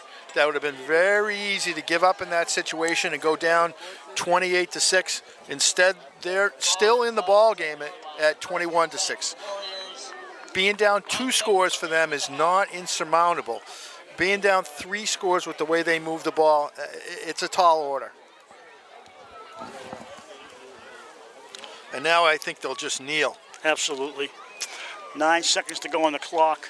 And we're going to take a halftime break. And, well, we'll stay here and wait for George Webb to come over. He's got a long hike across the field to talk about the first half. And that'll be your half. So I think we'll remove our headsets, take a short walk around, and wait for George Webb. You are watching Dover-Sherborn Cable TV, and the score at halftime, Raiders 21, Warriors 6. Hello, I'm Bill O'Donnell, Register of Deeds for Norfolk County. The holidays are a time of joy, but for some, a time of stress. We see firsthand at the Registry of Deeds the struggles of people when it comes to mortgage foreclosures. A number of families in the county struggle to put food on the table. Realizing that 1 out of every 9 Massachusetts households is considered food insecure, the Registry of Deeds continues to hold its annual holiday food drive to benefit struggling families here in Norfolk County. We are asking for your help in collecting non-perishable donations such as canned meats, soups, vegetables, breakfast cereals, pasta, spaghetti sauces, along with household paper goods. To make a difference this holiday season, all you have to do is drop off a donation to the Registry of Deeds lobby, located at 649 High Street in Dedham, between the hours of 8 a.m. and 4:30 p.m., Monday through Friday. If you cannot get to the Registry of Deeds, please check our website at www.norfolkdeeds.org for a food pantry location in your community. Donations are needed throughout the year. Working together, we can truly make a difference. Thank you. Hello. Okay. All right, summary. Is this what you expected at halftime? First of all, happy Thanksgiving, guys. What Same a day to out you, here, George huh? Webb. Thank you. Couldn't ask for a better Thanksgiving day. And the crowd. No, it's a bigger crowd than what we had at Shawsheen. And good to see you, Coach Dan. Good to see you too, Bruce. Yeah, this is kind of what we expected. You know, we were disappointed at the game. You know, we left a lot of points on the field last weekend, and the guys are disappointed. We were probably, we were under 5 minutes. We were probably 3 runs from Gillette. So I think this is a nice opportunity for us to finish off a perfect season, and the guys had a good week of practice and are ready to play. Well, you've certainly put together a great team this year, George, on both sides of the ball, particularly defense, though. I can't see anybody running against you in any of the games I've watched. This defense been, credit to you, Dan. A lot of these kids are a lot of the guys that you trained since the time they were in middle school. Oh, and don't let him before go. that. Don't let it go to his head, please. No, it's just like somebody asked you, how many kids do you have? We got 38 of them, right? So you've known these kids since they were small. So, no, Makai's played unbelievable. He's the captain of the defense, and he's just been tough, and he just makes it look easy. But what an athlete and a great football sense for the ball. Polk has been great. The line has been terrific. So, yeah, if you take a look at the stats, this defense has to be one of the all-time defenses for Dover-Sherborn. I think that's right. Very seldom have they given up big points, and a couple times they had shutouts during this season. We had a bunch of shutouts in the first half of the season, and then even late in the season, we had two younger quarterbacks this year, and so there's a little more of a burden on the D to help move things along for us. And it seems like for every game we had, they were good for a touchdown or some big play to get the ball back for us. Until the last game against Shawshank, you were only giving up 7 points a game. That's incredible. Unbelievable, yeah. How did the boys feel during the week after Shawshank? Did it take time to get them worked up for the Thanksgiving game? Well, it's we did our coach's corner the day before yesterday, and so Coach Dan knows you get in a big game like that, and you get over it, but it takes more than 24, 48 hours. Well, I think that says a lot about the coaching staff, that they can get these kids back focused on a game like this. But the other thing I was going to say about the young quarterbacks, what a couple of unselfish kids to be able to get out there, go back and forth with each other, and still be leaders out there, looking at it at least from this direction. Yeah, I mean, you see it. They're tagging each other back in and out. They're competitive, but in like almost the perfect way. I mean, yeah, you want to be the best guy in the field at that position, but you're also happy to have your buddy right there with you. And so these guys are pushing each other. Ronan has skills, really important to us in all kinds of phases of the game beyond QB. And Garrett's really put a lot of work in the last year or two, throws a really nice ball. So the tandem of these two, I think, and they're both young, so we got them back next year. Ronan's a sophomore, Garrett's a junior. These guys are only going to get better next year. I agree, and it will be the first time in a number of years that Dover-Sherborn will have quarterbacks back to start. The last time was Kirby Ryan, who had a year of experience starting for Dover-Sherborn and then came back. And with Coach Sullivan, what's he been working on with Garrett? Yeah, we got to have a shout out. Coach Sullivan's one of the quietest guys on the coaching staff, but there's no coincidence that our quarterback play has been really, really good at Dover-Sherborn the last several years, and it's been a large part to him, and Steve's actually very good with the quarterbacks too. So they've been working on just, it's like any other, athlete. What you try to do is build on your strengths and, then extinguish the weaknesses. And both these guys were focused on making them more balanced players. And I think from the start of the season to the end of the season, you've seen that both their play has picked up. So now it's tough because you got two quarterbacks that can run, you got two quarterbacks that can throw, and two good athletes up there. I have a question. You and I talked on the phone about the MIAA thinking about rearranging, reassigning the league divisions with Voc Tech schools, mixing up more in the mix of the higher levels. Well, I just heard it from Coach Sullivan. He was reading some of the most recent meeting notes, and the MIAA always changes it year to year to make things more fair and balanced. One of the things they were talking about this year is not giving the handicap or the discount for the tech schools. That would mean a school like Shawsheen is Division 5, and we do hope those guys win the Super Bowl on December 2nd or 3rd. That means they'd pop up to Division 2, which is kind of interesting. That means they'd have to play a Catholic Memorial type school going forward. For us, we'll stay Division 5 for sure. That's a huge jump. Yeah. Yep. But we don't have the size to jump up anyways. The number of students that... Well, it was interesting, Bruce, you and I were talking the other night, and they said, we were, 20 years ago, there's a big difference between Division 1, Division 2, Division 3, and a Division 3 could rarely hang with a Division 1 team. It's a little different now, where we're Division 5, but we practice scrimmage with Braintree and Norwood and a bunch of other schools, and our guys are pushing them around as good as any other D1 team. So it's a little closer than what it has been. I certainly think that this Dover-Sherborn team, and actually last year's Dover-Sherborn team, probably would have beat Hopkinton. And Hopkinton is in Division 2 with a winning record.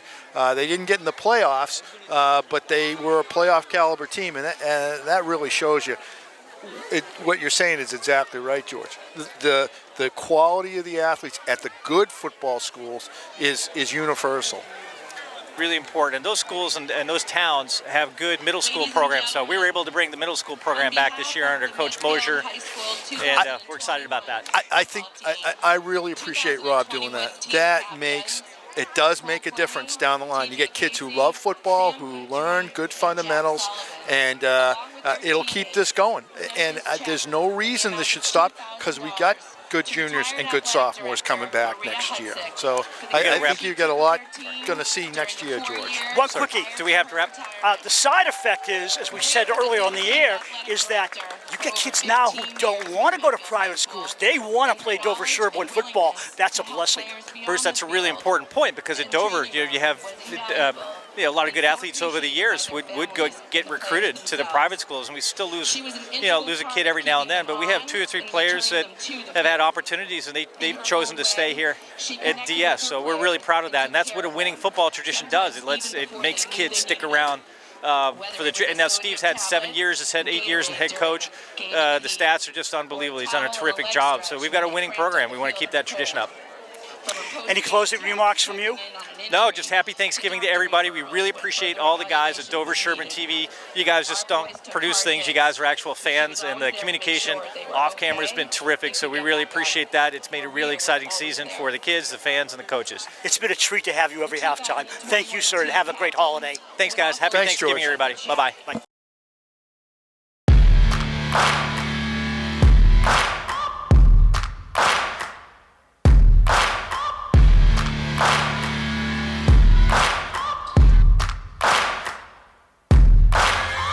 Searching for greatness in a sea of the dying and shameless, a sea of the aimless. I don't wanna be one of the nameless. I'ma wake up with the mindset that one day I'm gonna make it, and I don't think I'll be fine if I don't break my limitations. Don't try to stop me, I exist to write my own story. Both teams returning to the field for the second half of this game. Nice interview with George at halftime, George. Yeah, Webb. George has been, I remember when George came out on the shortened season there with the COVID, and he's been a good part of it since, and a good loyal member of the coaching staff, and wanting to make contributions. And I believe he's the president of the football. And you know, when we talk to him, you can see he's having a great time. His kid's the quarterback, but even without that, he enjoys football. He really does. It's cold out there this time of season, and you really got to like the game. He's an unpaid person. He comes out and just devotes his time, and I know I appreciate it. I know Steve Ryan appreciates it. You know, you and I are both unpaid. You're not expecting a paycheck. I am not expecting a paycheck, but I do have to say, I was provided with a number of donuts and munchkins at halftime. That is payment enough, and I work with the police a lot, and believe me, I'm very familiar with donuts. Did I turn invisible? Nobody offered me anything. And how come you know half the people who walk by? Well,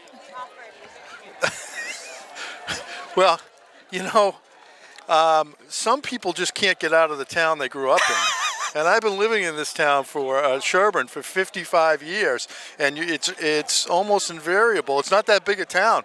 You go to high school here and elementary school here and coach here, and all of a sudden you know. And then the other thing I'm going to throw out there is my wife's the head track coach, so you meet people through that also. I remember my son once said to me, when you graduated Mansfield High School, where we live, and a lot of kids went to Bridgewater, he said, I didn't want to go there because it's like high school, grade 13. You see the same people from Mansfield High School in college, and it wasn't, he wanted a different experience. Right, and my children have done the same thing. Holy Cross, there was a number of Dover-Sherborn people, but Danny's down at North Carolina State. There's no Dover-Sherborn people, and Johnny's going to Carnegie Mellon, where I don't believe there's any Dover-Sherborn people. Probably not. Okay, second half begins. Dover-Sherborn receives the opening kickoff for the third quarter. 12 minutes, then 12 minutes more to go. Dover-Sherborn moving left to right in the second half. And it's an onside kick, maybe? It is. That was a risky play. I think they were probably concerned on the Medfield side that it'd be another long return. But you're taking a chance under those circumstances, giving Dover-Sherborn a short field when they've been moving the ball so well. Dylan Rogers with maybe his first or second kickoff return. And he just fell on the ball, which is what he should do. He did the exact right thing, and he's tremendously excited about it. He's a very good lacrosse player, one of the defenders, so he is used to handling the ball, but not a football. That funny-looking thing. Will Dummer over that funny-looking thing. Quarterback is Ronan Richards. Richards hands off. They're going for a straight buck. Ball came loose. I think Medfield has it. I do too. Yes, sir. Yeah. Dan Jemmy with the recovery. You know, that was an interesting. Dover-Sherborn was lined up in a different formation there. They almost never run a tight end, and they were running a tight end right with trips left. And they tried to run over that left-hand side. You're sort of short the blocker on that side. And it still didn't work. They were running out, looked like they were trying to run off tackle there. Just that's happened sometimes, but once again, the turnovers will keep Medfield in it. Hasapitas with backs on either side of him. Got a receiver in motion. Going the right side, trying to turn it up. We got a flag. That looks like it's coming back. Yeah, that's holding. You can usually tell where the runner and the flag are that it's holding. Right, and with the referees, and I think this is universal. I think it goes all the way through the pros. If the holding is not affecting the play, not near the play, they will ignore it to a certain extent. But in a play like that where you're going wide and the kid's holding right where the ball is going, they're not going to ignore that. And you got to keep your hands inside the frame of the defensive player. This is the third game in a row. I do not remember the Watertown game as much, but the third game in a row where we've seen excellent officiating. Sometimes you question the calls. I know we shouldn't because they're only human, and I agree to that. Yeah. But the last few weeks have been wonderful to watch the officiating call the game. Yeah. Nice catch and a drop. Yep. So a good play by Medfield there, but Harry Dummer is right on it, making the tackle as soon as it comes in. And when you've got a first and long situation like that, giving up a 5-6 yard catch, that's what you want to do. You want to make them move the ball down the field. Just underway, third quarter. Bruce Glazer, Dan Bennett. We have Elsa Suxo on staff, Cam and Brad Crandall, and that's us. And Mike. How can I forget Mike? Mike Klein, our program director, general manager. He's got all kinds of titles. He's here producing this game with us, Mike Klein. Hasapitas airs it out, far sideline, man open, caught. Well, let's see. Yeah, they're saying he brought it in. I think that was Will Griffin coming back. Yeah, and I think we were in a man-to-man situation there. That was Ross Bottom over there. He's a great player, great competitor, all-star. And I think what happened was they sent him out of the backfield. I'd love to see that again. And he was picked up by Griffin. Just a perfectly thrown ball. Right. Warriors on the move. They're down by a couple of scores. Okay, now Dover-Sherborn has shifted around what they're doing here. They got Griffin Rossbottom, who's a linebacker, playing, and that's why that was the situation.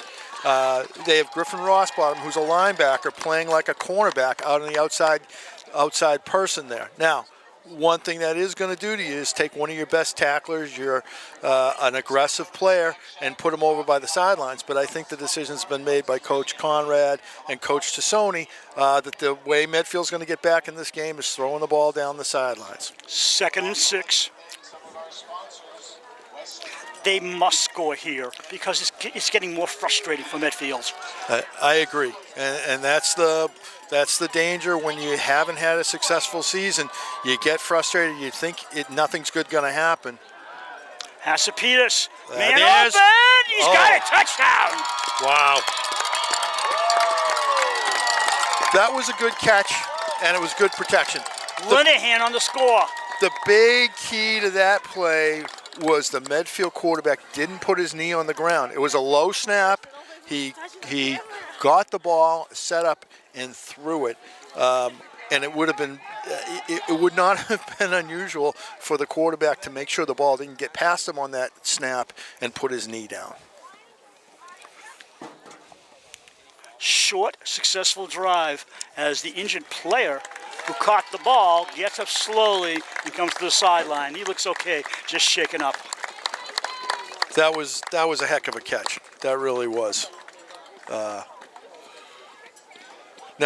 I think the key for Dover-Sherborn now is to get pressure back on the quarterback and not let him get those long passes down the sideline which have been successful today by Medfield. With the extra point attempt, 2-point attempt missed earlier, they're going for 2 again. Yeah, they've got to do this. Otherwise, it's a 3-score game. I'm sorry, a 2-score game. Peters waits for the football, gives it, throws in the end zone, complete, 2 points. So that's that. The trick play, and some have worked today, and some have not worked. And that one certainly worked, and the Medfield kids got to feel good about it. Now Dover-Sherborn's got to keep their composure, get back to what they were doing, which was moving the ball right down the field. There's a nice pitch, nice run to the right by the running back, McCormick, and he threw the end zone. I think it was getting Jimmy wide open. Yeah, he was wide open.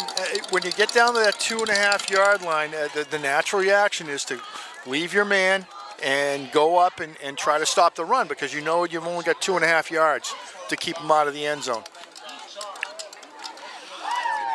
So that brings our score to 21-14, more in line with what Medfield wants. Absolutely, they needed to. Needed to get that more evened up in the game and put them in a situation where they're only 1 score away, only 1 play away, and that's the beauty of football. You can get back in the game very quickly and put yourself. And when you're within 1 score right now and you're Medfield, you are feeling very good about yourself. You sure are. Yep. Because they had to come in, particularly after the last year, which was a blowout, and feel like, can we compete with a team that's 10-1?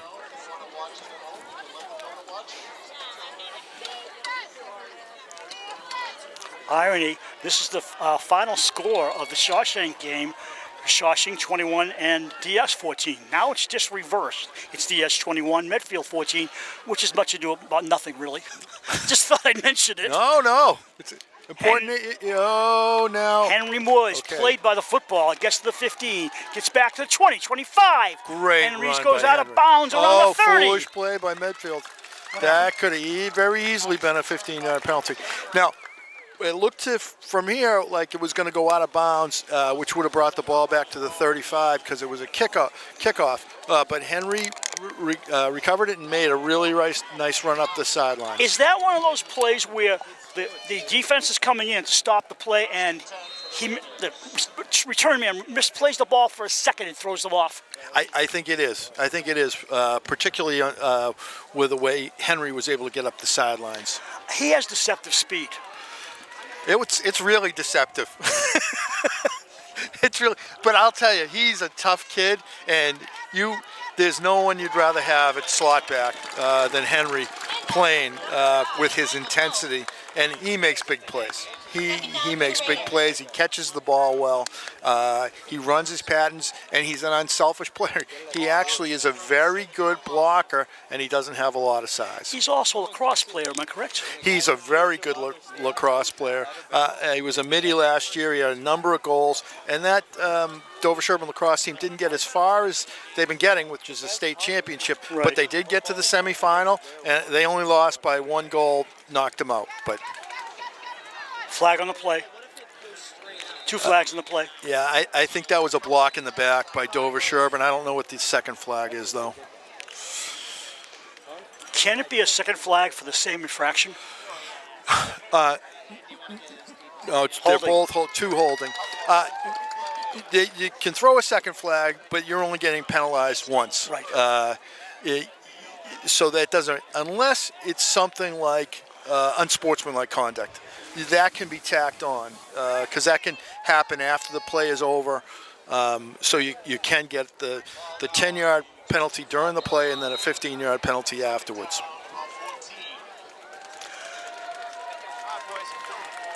Second and 14 coming up. This game not in hand for the Raiders by any means. They're only up by 1 score. Flag. That's a 5-yard penalty. Went off sides at the slot back position, and that's going to make it more and more difficult. Now when Medfield's in that 2 deep coverage, playing the man up on someone like Brian Olsen, it's going to be much more successful. You don't have to worry that 5-yard catch or 10-yard catch is going to destroy you.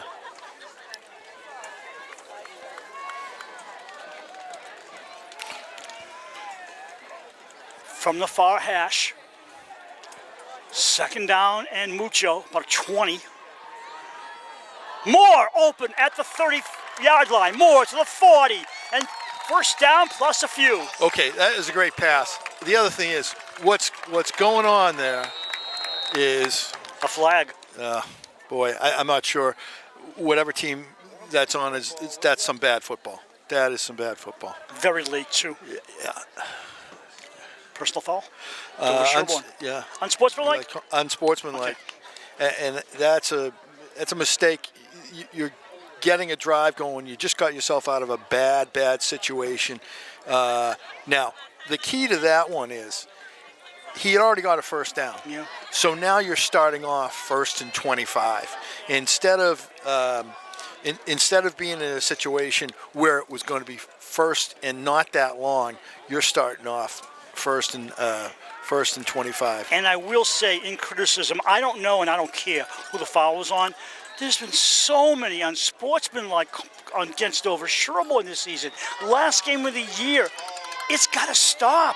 Yeah, you need to keep your composure. It's also, kids, high school kids in particular, make mistakes like holding, make mistakes like illegal procedure or offsides.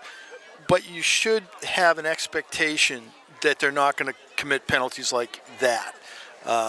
And the reason is that's the most selfish thing you can do. You got 11 guys out there working their heads off, and then one of those 11 takes it in their own hands because they want to look like a tough guy to commit a penalty like that. So the quarterback, in this case Webb, has his job cut out for him. Looks, coming this way. Olsen looks for the ball. If that isn't pass interference, what is? Well, he did not turn and look back for the football. Now, it did appear there was contact there. He was all over him. You're being nice. Well, you don't think so? No, I do think it was pass interference. They've kind of been letting that type of contact go all day, is the only thing I was thinking. They could have exchanged uniforms at that point. Right. Okay, I exaggerate, but it was. Well, I want to know why Medfield's wearing white. I mean, that's high school. You wear your own colors when you're home. I'm not really sure why they don't have their home uniforms on. I don't know. Fake. This way, more. Can't swing it in. That was a nice pass. Henry ran a good pattern, and he was open. He just couldn't quite get there, but he was going after it. Third down and long for the Raiders. Every game, I put one or two players down on my little cheat sheet I have as primary players, and I just noticed one of them right in front of me. I won't give his number. He hasn't played a down, I think, but I thought, hey, he looks like he'll be out there today. He hasn't gotten out at all. I just feel like, well, at least I have him on my little mini roster. It happens. Maybe next year. Yep, right. You see how deep Medfield's playing now because it's third and very long. Over the middle. Overthrown. Midfield. Nice defense. Okay, they were only rushing 3 guys that time. They had 8 back. It was going to be very difficult for Dover-Sherborn to throw the ball anyhow. And down the middle like that, they were giving it their best shot. But it's hard to throw against this 2-deep coverage with man-to-man all over the field. In the first quarter, I'm thinking to myself, this is going to be a runaway. Medfield's come back and played some good football. They certainly have. They should be proud of the way they're hanging in there. Dover-Sherborn's got to keep their composure. They were having a lot of success early. Nice kick by Richards. Look at the hang time. Falling on, yeah. Almost a suicide attack by the return man. Yeah, that was taking a chance. He made a nice catch though. Will Griffin dove like a submarine getting out of the action, and he pulled that football in.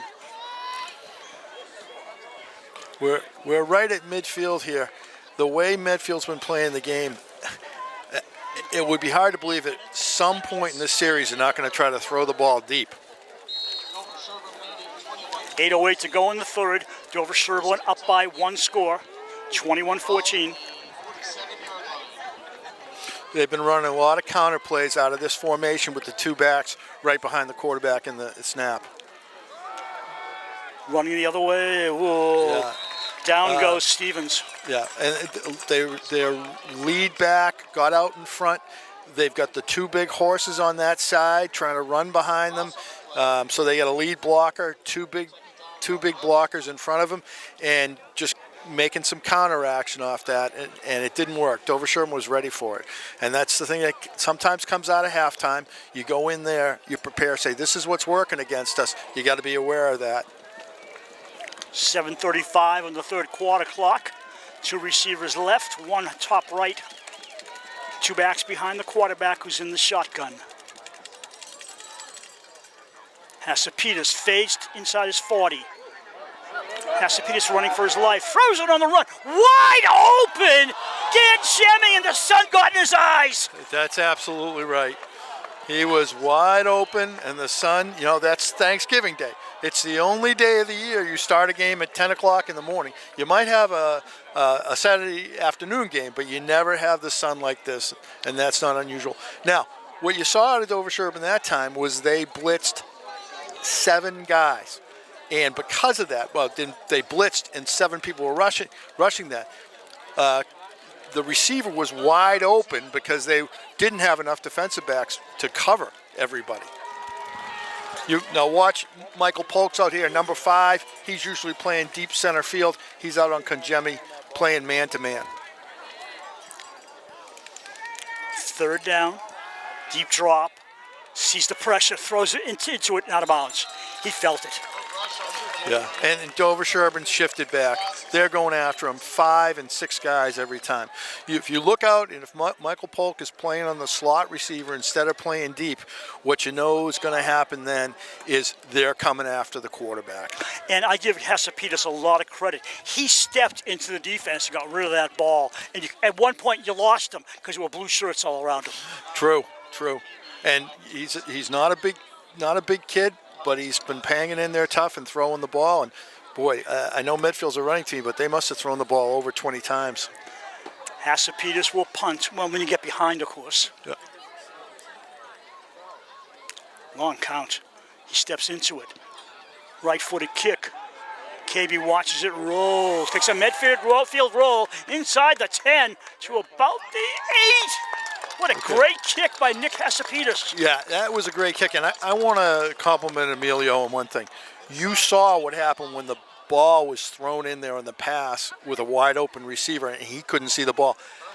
My assumption is, looking at this sun, that when Emilio was looking for the ball, he couldn't see it on the punt. Normally a long punt like that, you'd see him try to make a return. But it's better off letting it roll, even though it's down to the 8, than fumbling it down in Dover-Sherborn's own end zone. When Jimmy was wide open and the sun got in his eyes, the comparison would be driving down 95 South towards Rhode Island around 4 or 5 in the afternoon when the sun is right in your eyes. Right. A left side sweep goes for about 3.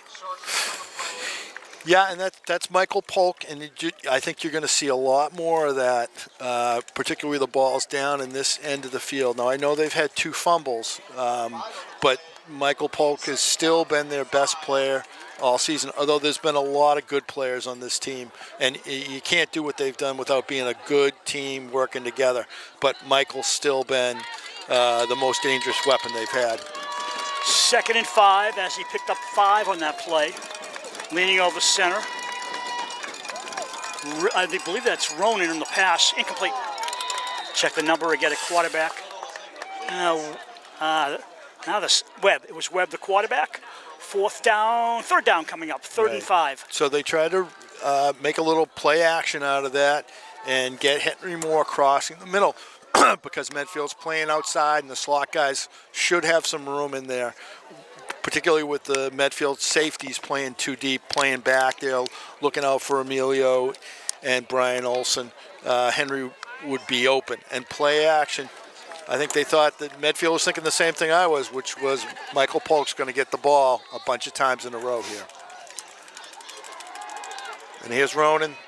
Good run. Spins around. I think he has it. I do too. He's got the first down by a couple of yards. Yep, that's a good play. You got a good blocker like Michael Polk in front of him, and I know Michael's a good blocker because he played in the slot position all last year because we had some good running backs in front of Michael, and he had to block for him all season. Fosa Amade had over 1,000 yards rushing last year. A really tough kid. And when you think he ran with Johnny Bennett, what a twosome. They played very well together, and that was a situation where they both had their different skills, and it worked out very well for Dover-Sherborn. We do have an injury. I can't get the number. I think it might be a lineman.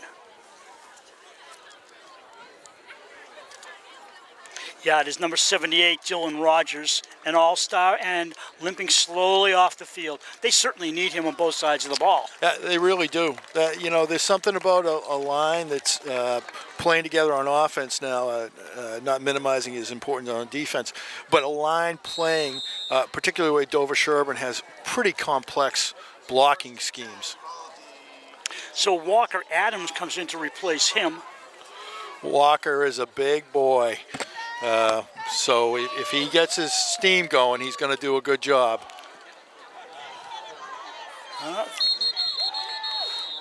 Second down, as Polk probably didn't lose anything, got back to the line of scrimmage. Second down and 10.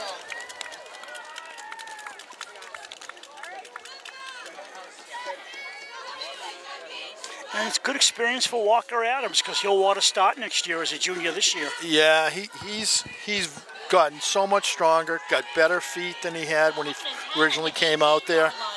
So this is a good sign for him. Polk, cutting right. Sorry, cut straight ahead. Then he went left, not right, and he lost more yardage.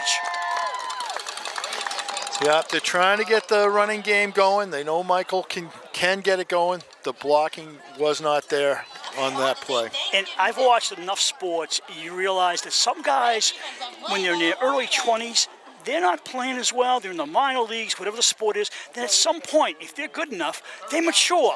And they become the athlete you want in the first place, and now they're up in the major leagues. And you see this with high school players as well. They mature and become better from sophomore to junior to senior year. Absolutely, and that is Michael. Michael's gotten a lot better.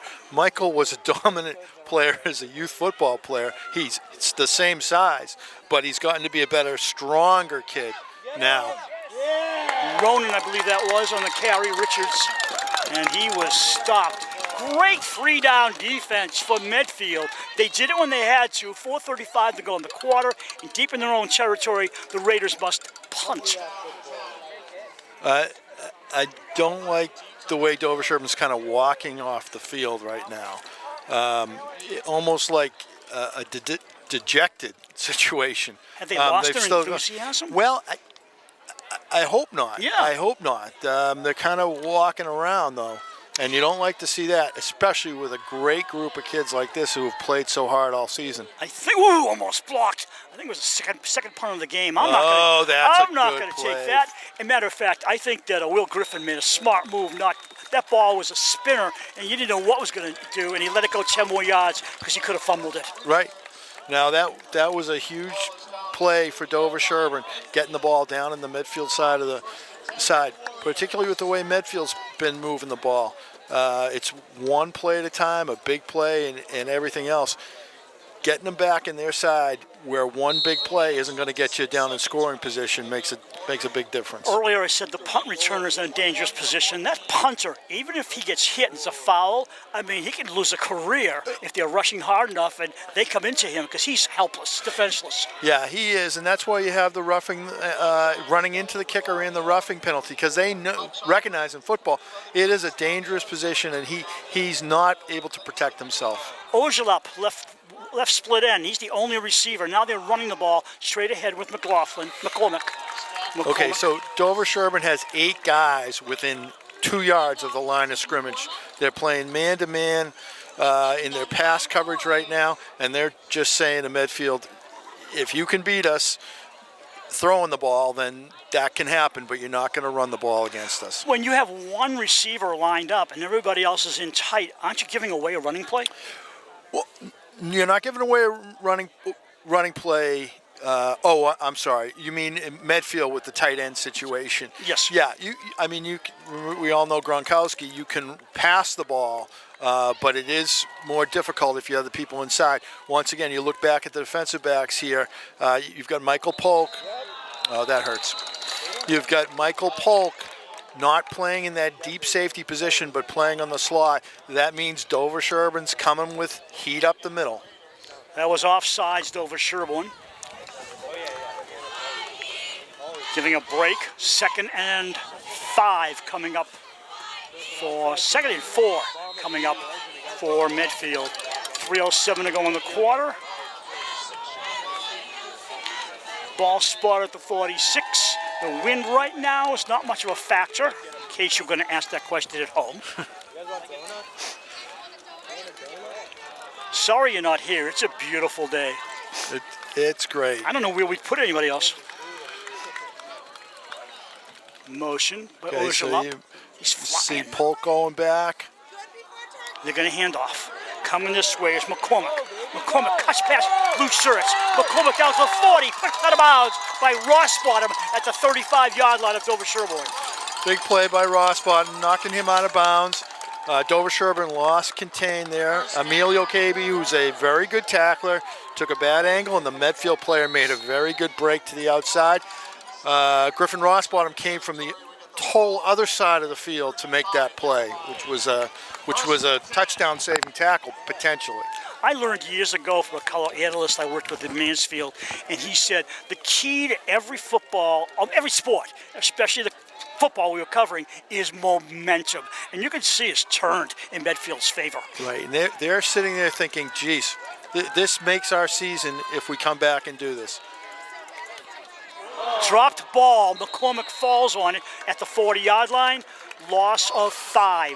Now McCormick is signaling to his center, get the ball up there, and I think that's a legitimate complaint. He's sort of saved the center on the snaps a couple times by being able to make that play. That time, they didn't. They didn't make the handoff. It happens, right? Peters talks to his coach, comes back to the huddle. He sends Stevens and Griffin to the right, and 2 receivers left, including Gangemi and McCormick. Empty backfield, all by himself. Nick has the ball, quick screen right, catches, runs, nothing. Dover-Sherborn sniffed it out before it even started. And that's a smart move by Coach Tassoni and Coach Conrad. They switched up their pass coverage there, something that would have worked against when they had everybody coming up the middle there. They wouldn't have had anybody out on the quick screen like Medfield just ran. By switching up their pass coverage, Dover-Sherborn spread out with Medfield and was able to make that play. 1:46 to go in the third, clock running.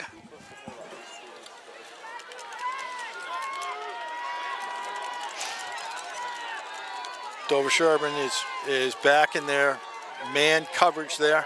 A 5-man pass defense. Way downfield, McCormick open.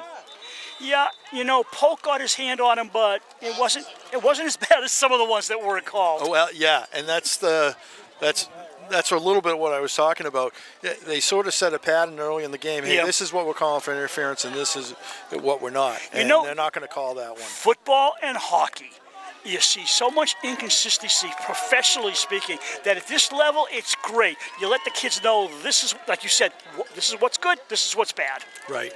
Be consistent. That's all they ask for. Yeah, and I think that's a reasonable thing. Now, this is an interesting formation. They're putting their trips into the sideline there. And putting one guy wide against Emilio. It looks like they're going to throw the ball down. Oh, another quick kick. Okay, it was 4th and long. It was 4th down. It goes in the end zone for the second time. They did a pooch punt kick.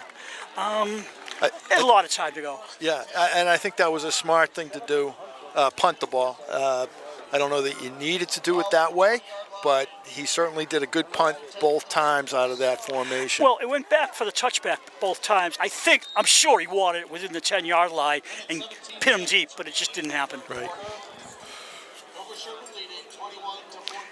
Crowd is so smooth, very encouraging crowd. A lot of smiles, a lot of pictures being taken. It's a great day. It's getting warmer, too. It is, and it's there we go. Polk with open territory for a first down. Ramp the middle. Okay, and that's really what Dover-Sherborn needs.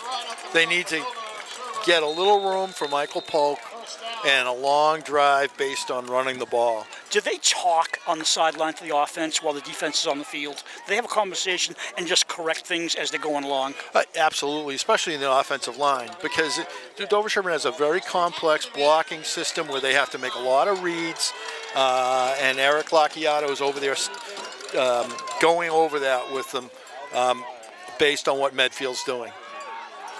Trap play. I saw Rogers back in the game pulling, but it didn't go anywhere as Polk is backed up. Right, and Medfield's doing the Dover-Sherborn thing right now. They're stacking guys in the middle of the field and saying you're not going to beat us by running right at us. This is a situation where you might have to get Ronan Richards going wide or Michael Polk, and Richards is back in the game, going wide. Also on this side, Kiesling far side. They're running this time this way with KB. He's got no room and he's pulled to the ground. Okay. That was just shy of a shirt collar, wasn't it? Yeah, very, very close to horse collar. Very close. So they, instead of trying to go wide with Ronan Richards or Michael Polk, they try to do the same basic thing with Emilio. And Emilio's got great moves like Michael does, and good speed like Ronan Richards does. So it made a lot of sense. It didn't work in this case, though. Nice to know that the last quarter of the season, we're going out in style. It'll be totally competitive.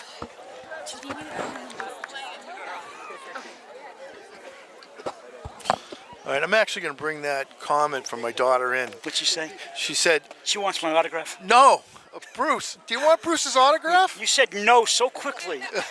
Why is everybody laughing? She asked if she should go home and baste the turkey because I deserted the turkey today. Well, I didn't go, so then I got nervous. Yeah. But is it going to burn or anything? It could. I'm cooking it, so it could burn. Okay. What time's turkey today? We're supposed to be having dinner at 2. Yeah, we are too, but Yeah. if you're doing the basting, what's going to happen? Well, we had our sister-in-law coming to do it, and that's why. I So you had a replacement, a substitute. A substitute. She's the one with the little, what do you call it, clipboard, waiting to get into the game. Exactly right. She's the junior quarterback.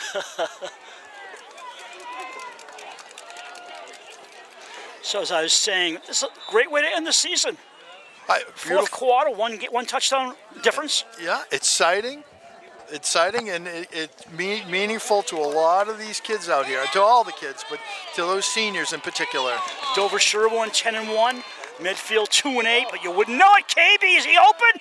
Yes, but the ball's tipped away at the final moment by, it looks like, Ojalop. He gets up slowly and limping, but he made a great defensive knockaway. We got 2 players injured on the Medfield side of the field.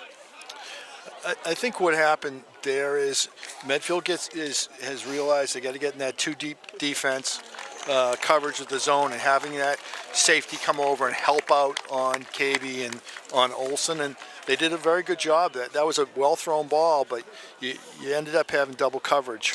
Max Masters just came off. He was also injured. I'm wondering if he got stepped on. Looked like his hand maybe that he got stepped on. That hurts. Yeah, I think you're right on that one. Those Bruce. cleats aren't fun. No. And Ojalop also being attended to by the training staff. Oh, that's a nice punt. Beautiful punt. Nobody back there for it. And they let it roll inside the 15. Now that's a punt. Down to the 10. That was great. What a great punt. roll, too. My assumption is, by the way the Medfield punt returner ran forwards, is that the coaches had told him, do not try to field that punt with this sun in your eyes because it's going to create a fumble. And It's risky business understandable. considering where the punt ended up. Yeah, yeah. And now is the time for the Dover-Sherborn defense to do what they've done all season and stand up. And we're going to see here if Medfield feels they can run against this defense. They haven't been successful, but they have had some success throwing the ball.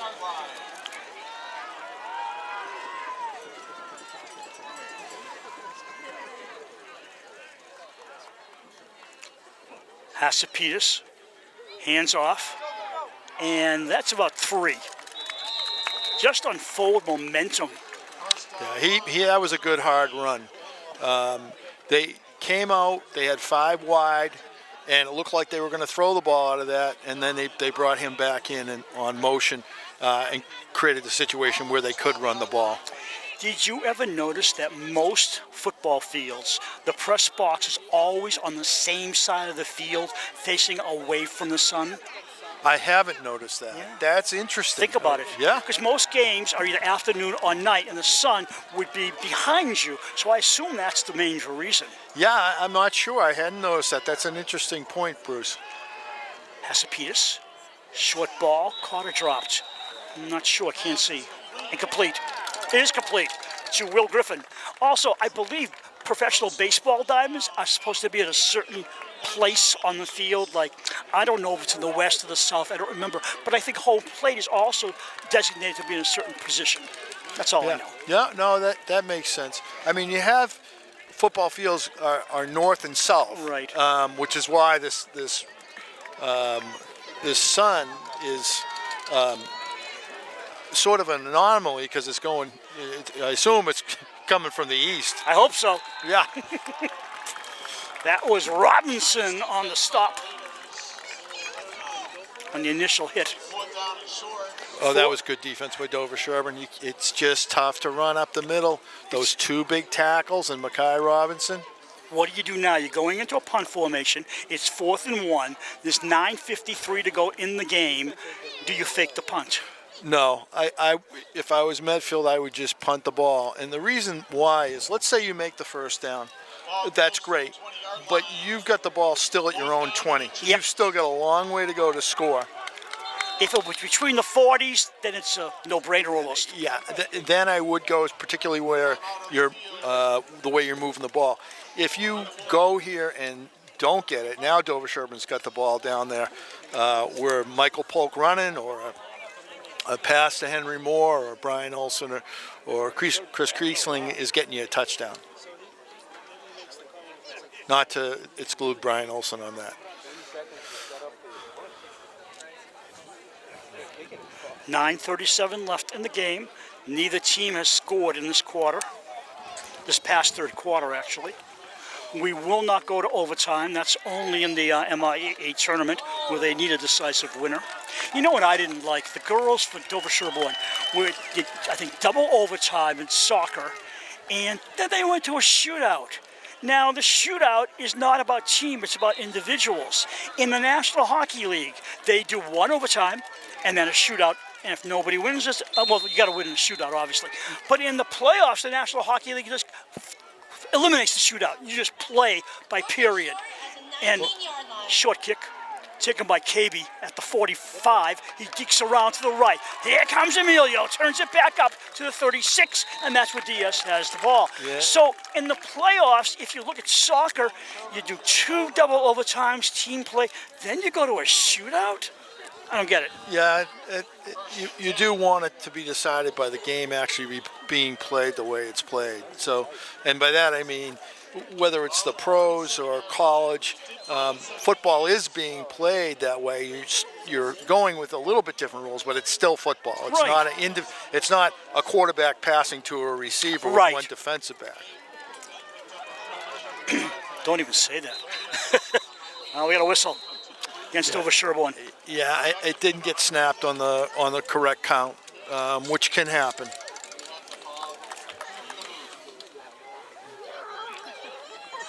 So Dover-Sherborn will have 1st and 15 on the miscue.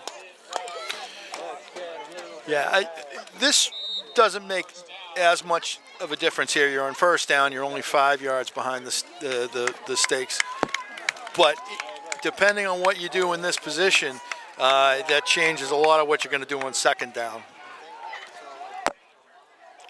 Pitch, poke, brings it into the right, under the right arm, comes forward, gets back and past the original line of scrimmage. So they got 2nd and 8 coming up. 2nd and 9 make it. I think that's a great call. That's a great call.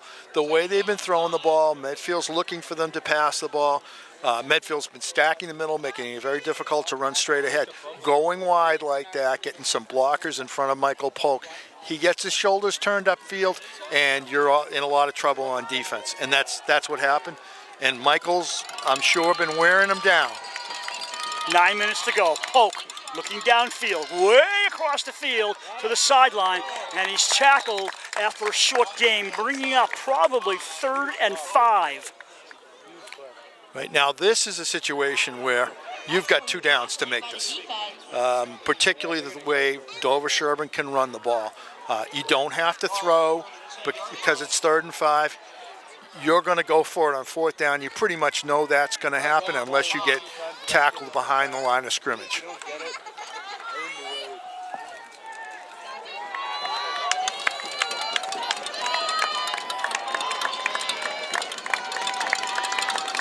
Twins left, Twins right on the receivership. Running the ball is Richards. Richards straight ahead, close to a 1st down. He's either there or about half a yard short. Yeah. And that's where you think about that time. That was good. Dover-Sherborn spread them out, had trips to the left, 2 receivers to the right. They knew Medfield was going to have to go out and beat them. Now, it's 4th and short. Steve Ryan's classic call on 4th and short is get your quarterback underneath the center and quarterback sneak. And you've got the 2 big horses for Dover-Sherborn on the left side, Darren and Banerjee. I wouldn't be surprised to see them quarterback sneak right to the left.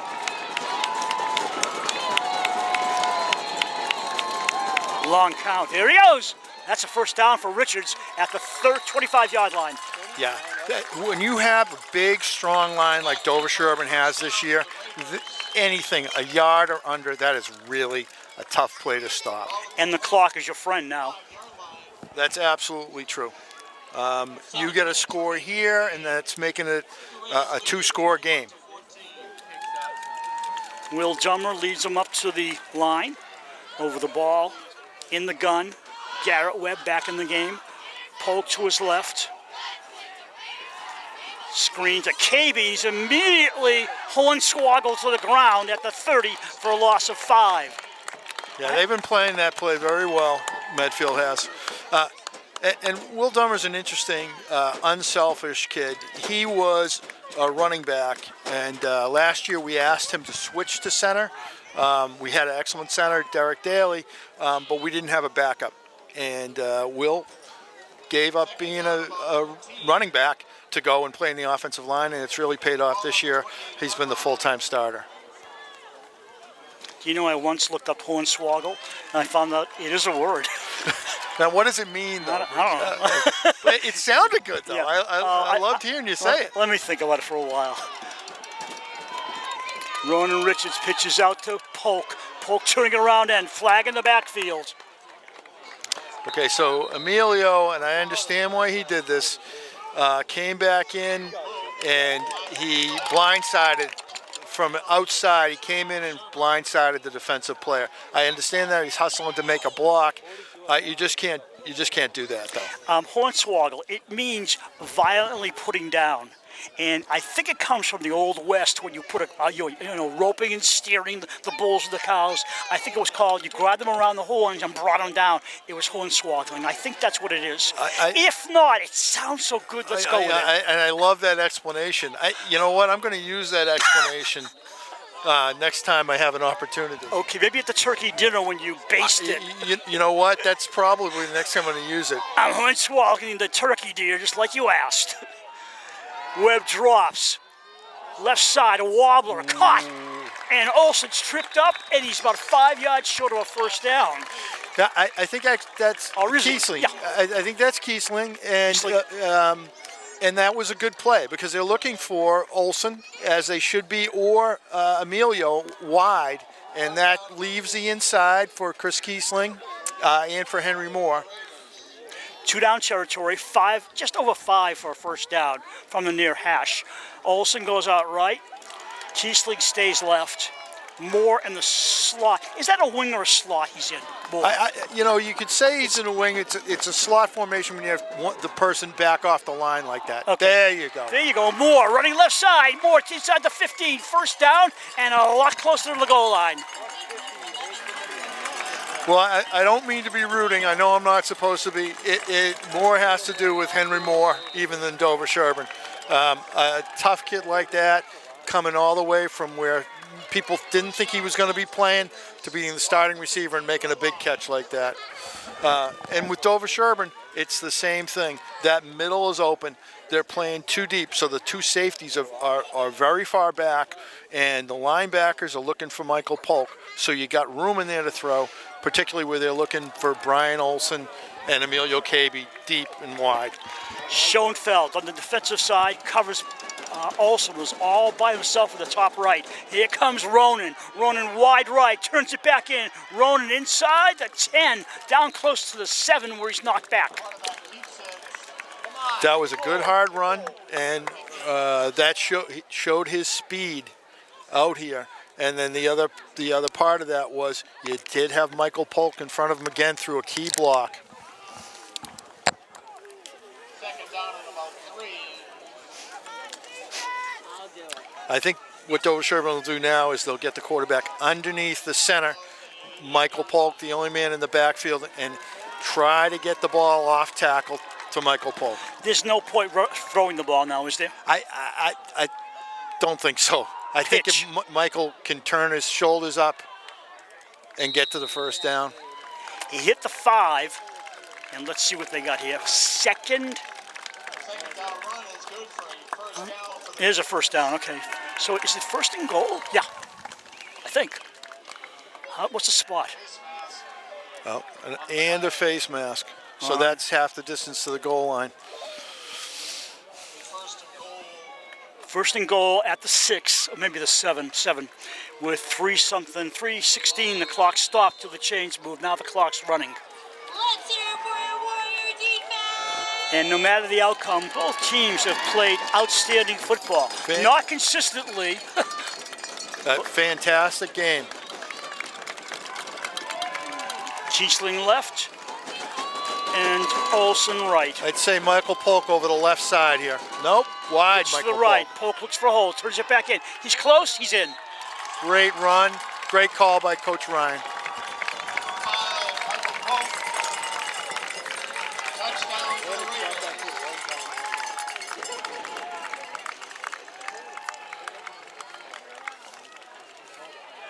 Now Ronan Richards has been limping a little bit, 2 minutes, 40. but he's still going to kick the extra point.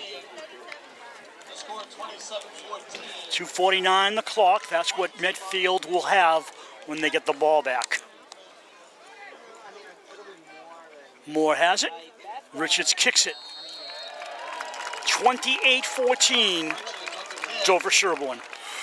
Well, I think now what we'll see is Dover-Sherborn will be playing with their defensive backs way back. That doesn't mean they won't put pressure on, but I would be surprised if you didn't see Griffin Rossbottom not really playing in his linebacker spot, but playing deep with Michael Polk. More like an extra free safety. Like an extra free safety. Instead of playing what Dover-Sherborn does, which is a 4-4 blitzing defense, they'll be in a 4-3 type defense with that linebackers now playing deep.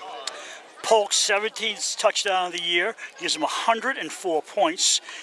And he had over 1,300 yards coming in. He's closer to 1,400. I don't know the exact numbers, of course. Right, he's run hard, he's run well, he's made key first downs, and that touchdown run earlier was a really nice run, but boy, that was a key play he just made. Congratulate both teams on great seasons. Ojelop not back there. He's still on the sideline after that injury, so I'm not sure we'll see him again. The return men are Griffin and I think McCormick. About 3 minutes left in this game. 2:49 left.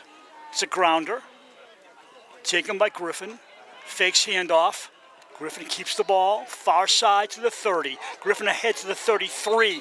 And that's where Medfield will take the ball as another injury as Chase Coughlin, the return team, hobbles off. But he's okay, just limping under his own, under himself.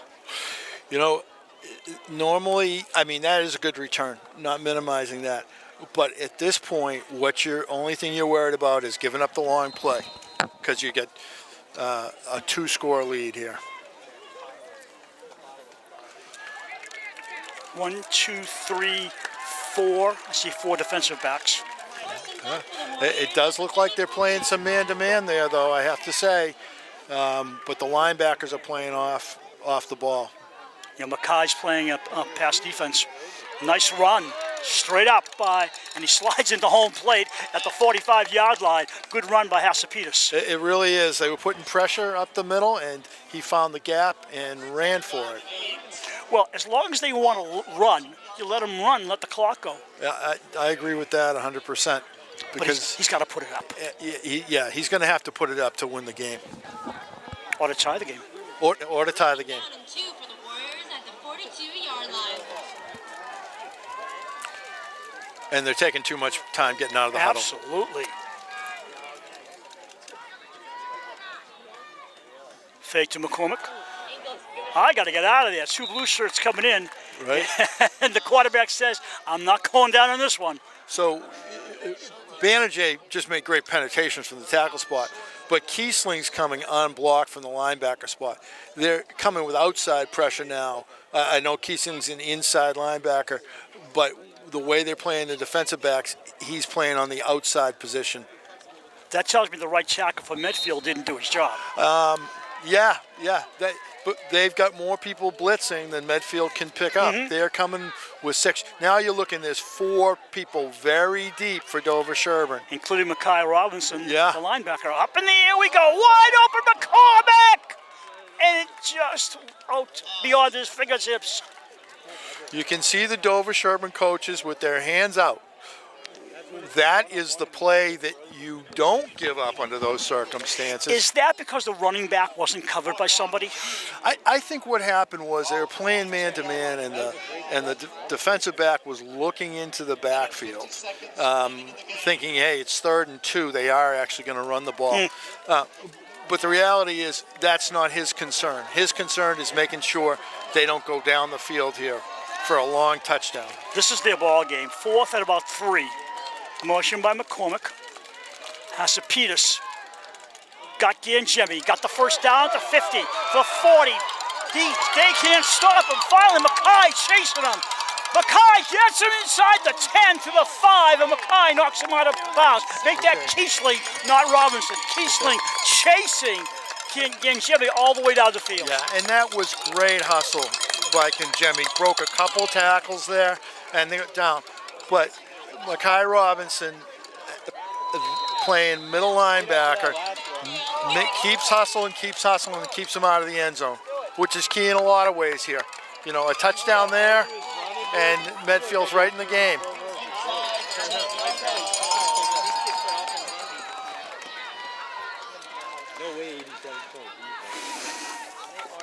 Hasapitas with the football, hands off to McCormick or Stevens. Stevens, and he's pushed back. Mackay Robinson whacked him, and a big thing here is Medfield was forced to call a timeout because it was a running play and the clock was going to keep running, making that stop right there. That's their first timeout. And I just, in my head, I go back to Kiesling chasing down Ganjemi, and you might have thought he was running for his life. That's how fast Kiesling went after him. Yeah, he's a great athlete. He's someone that last year you could see him improve week after week.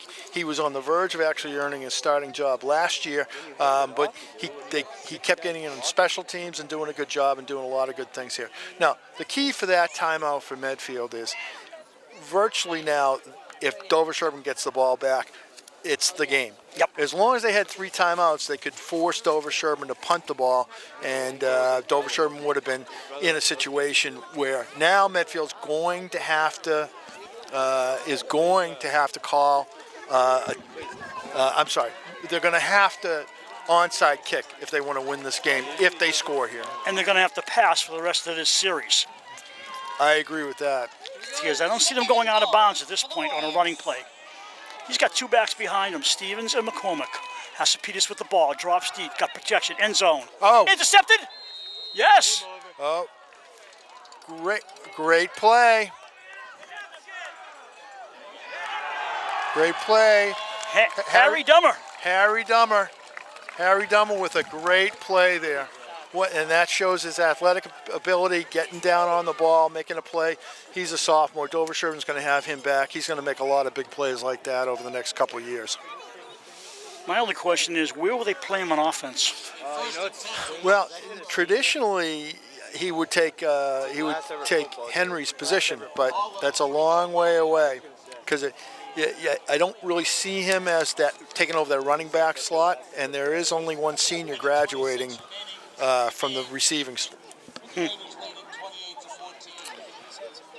So at 28-14, is this too deep to take a knee? Yes, it's too deep. They need to either give it to Michael Polk straight ahead or preferably just quarterback sneak it for the next couple downs. Polk in the backfield. Ronan Riches at quarterback. Hand off to Polk. They push him into the end zone. It won't matter. He'll get his forward progress. Timeout, Medfield. They have one left. And that's all they can do. Well, I think, first of all, Dover-Sherborn got in tight with their formation. You don't see them with a tight end very often, but they did. They had a tight end in there. Now you only have one timeout left for Medfield. You got 2 downs for Dover-Sherborn, and you got to believe you're going to run 40 seconds off the clock with the last timeout. So Medfield should have about 25 seconds left in the game after the Dover-Sherborn punt, unless Dover-Sherborn gets a first down just with Michael Polk running the ball. That's a good assessment.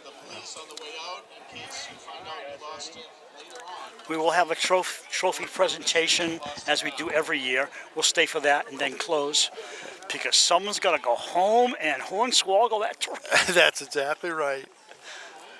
Second down and 10. Ball on the 3-yard line for the Raiders. The receivers going out just to talk to themselves because there's no passing here.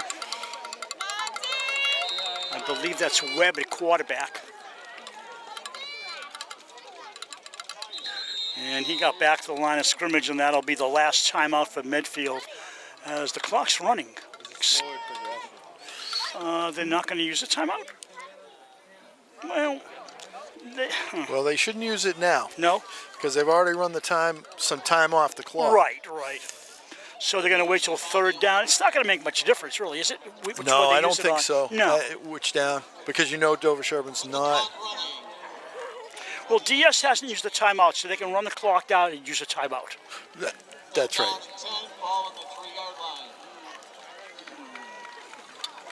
DS strolling back to the line of scrimmage. Webb at quarterback, over center. Both teams just very slow motion. Half a minute to go in the game. So when the referee raises his hand like that, that means there's 10 seconds to go before. Say it again. When you see the referee hold his arm straight above his head like he just was doing, that means that I'm not really sure why they just did that, but that means there's only 10 seconds before the snap of the ball. Midfield must have, for some reason, been out of timeouts, or I think they would have tried. Don't know. I might have missed one. That's possible. Well, But an exciting Thanksgiving game, and I got to say, in the last few years, this has been the best, closest, most competitive Thanksgiving game. Absolutely.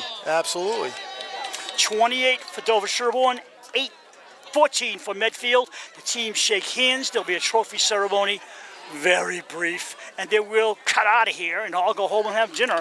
And thank you, crowd. Happy Thanksgiving to everybody, and just a great football game. 11-1 Dover-Sherborn, and can't do much better than that. Well, you could do 12-0, but it didn't happen. It's a great season, and Medfield ends up 2-9. Question for you while we wait for the trophy ceremony. It's a tough one. You got to think about this one. Would you rather have one loss during the season or be undefeated? And my reasoning is this. With one loss, you know you're not great. With no losses, you might think you're too good. I'm going with no losses. Okay, why? Well, because it's just the idea of being able to beat every opponent, hanging tough in situations and accomplishments. Now, That's not to say that an 0-11 team can't say good things about themselves and some of those kids out there. Because if they're hustling and trying right to the end, there's some pride there too. But you want to accomplish as much as you can. And also the seeding is better for you if you're undefeated. Well, that's true. To Dover-Sherborn. So the trophy for the Thanksgiving game, Thanksgiving Bowl if you want, goes to Dover-Sherborn, and that'll be our final score, sir, unless you have any final comments. I don't. Thanks very much, Bruce, for having me. I appreciate it. Our pleasure is mine, sir. The final score, Dover-Sherborn 21, Medfield 14. We thank you for watching our season of Dover-Sherborn football on Dover-Sherborn Cable TV. Until next season and upcoming basketball in December, so long, everyone.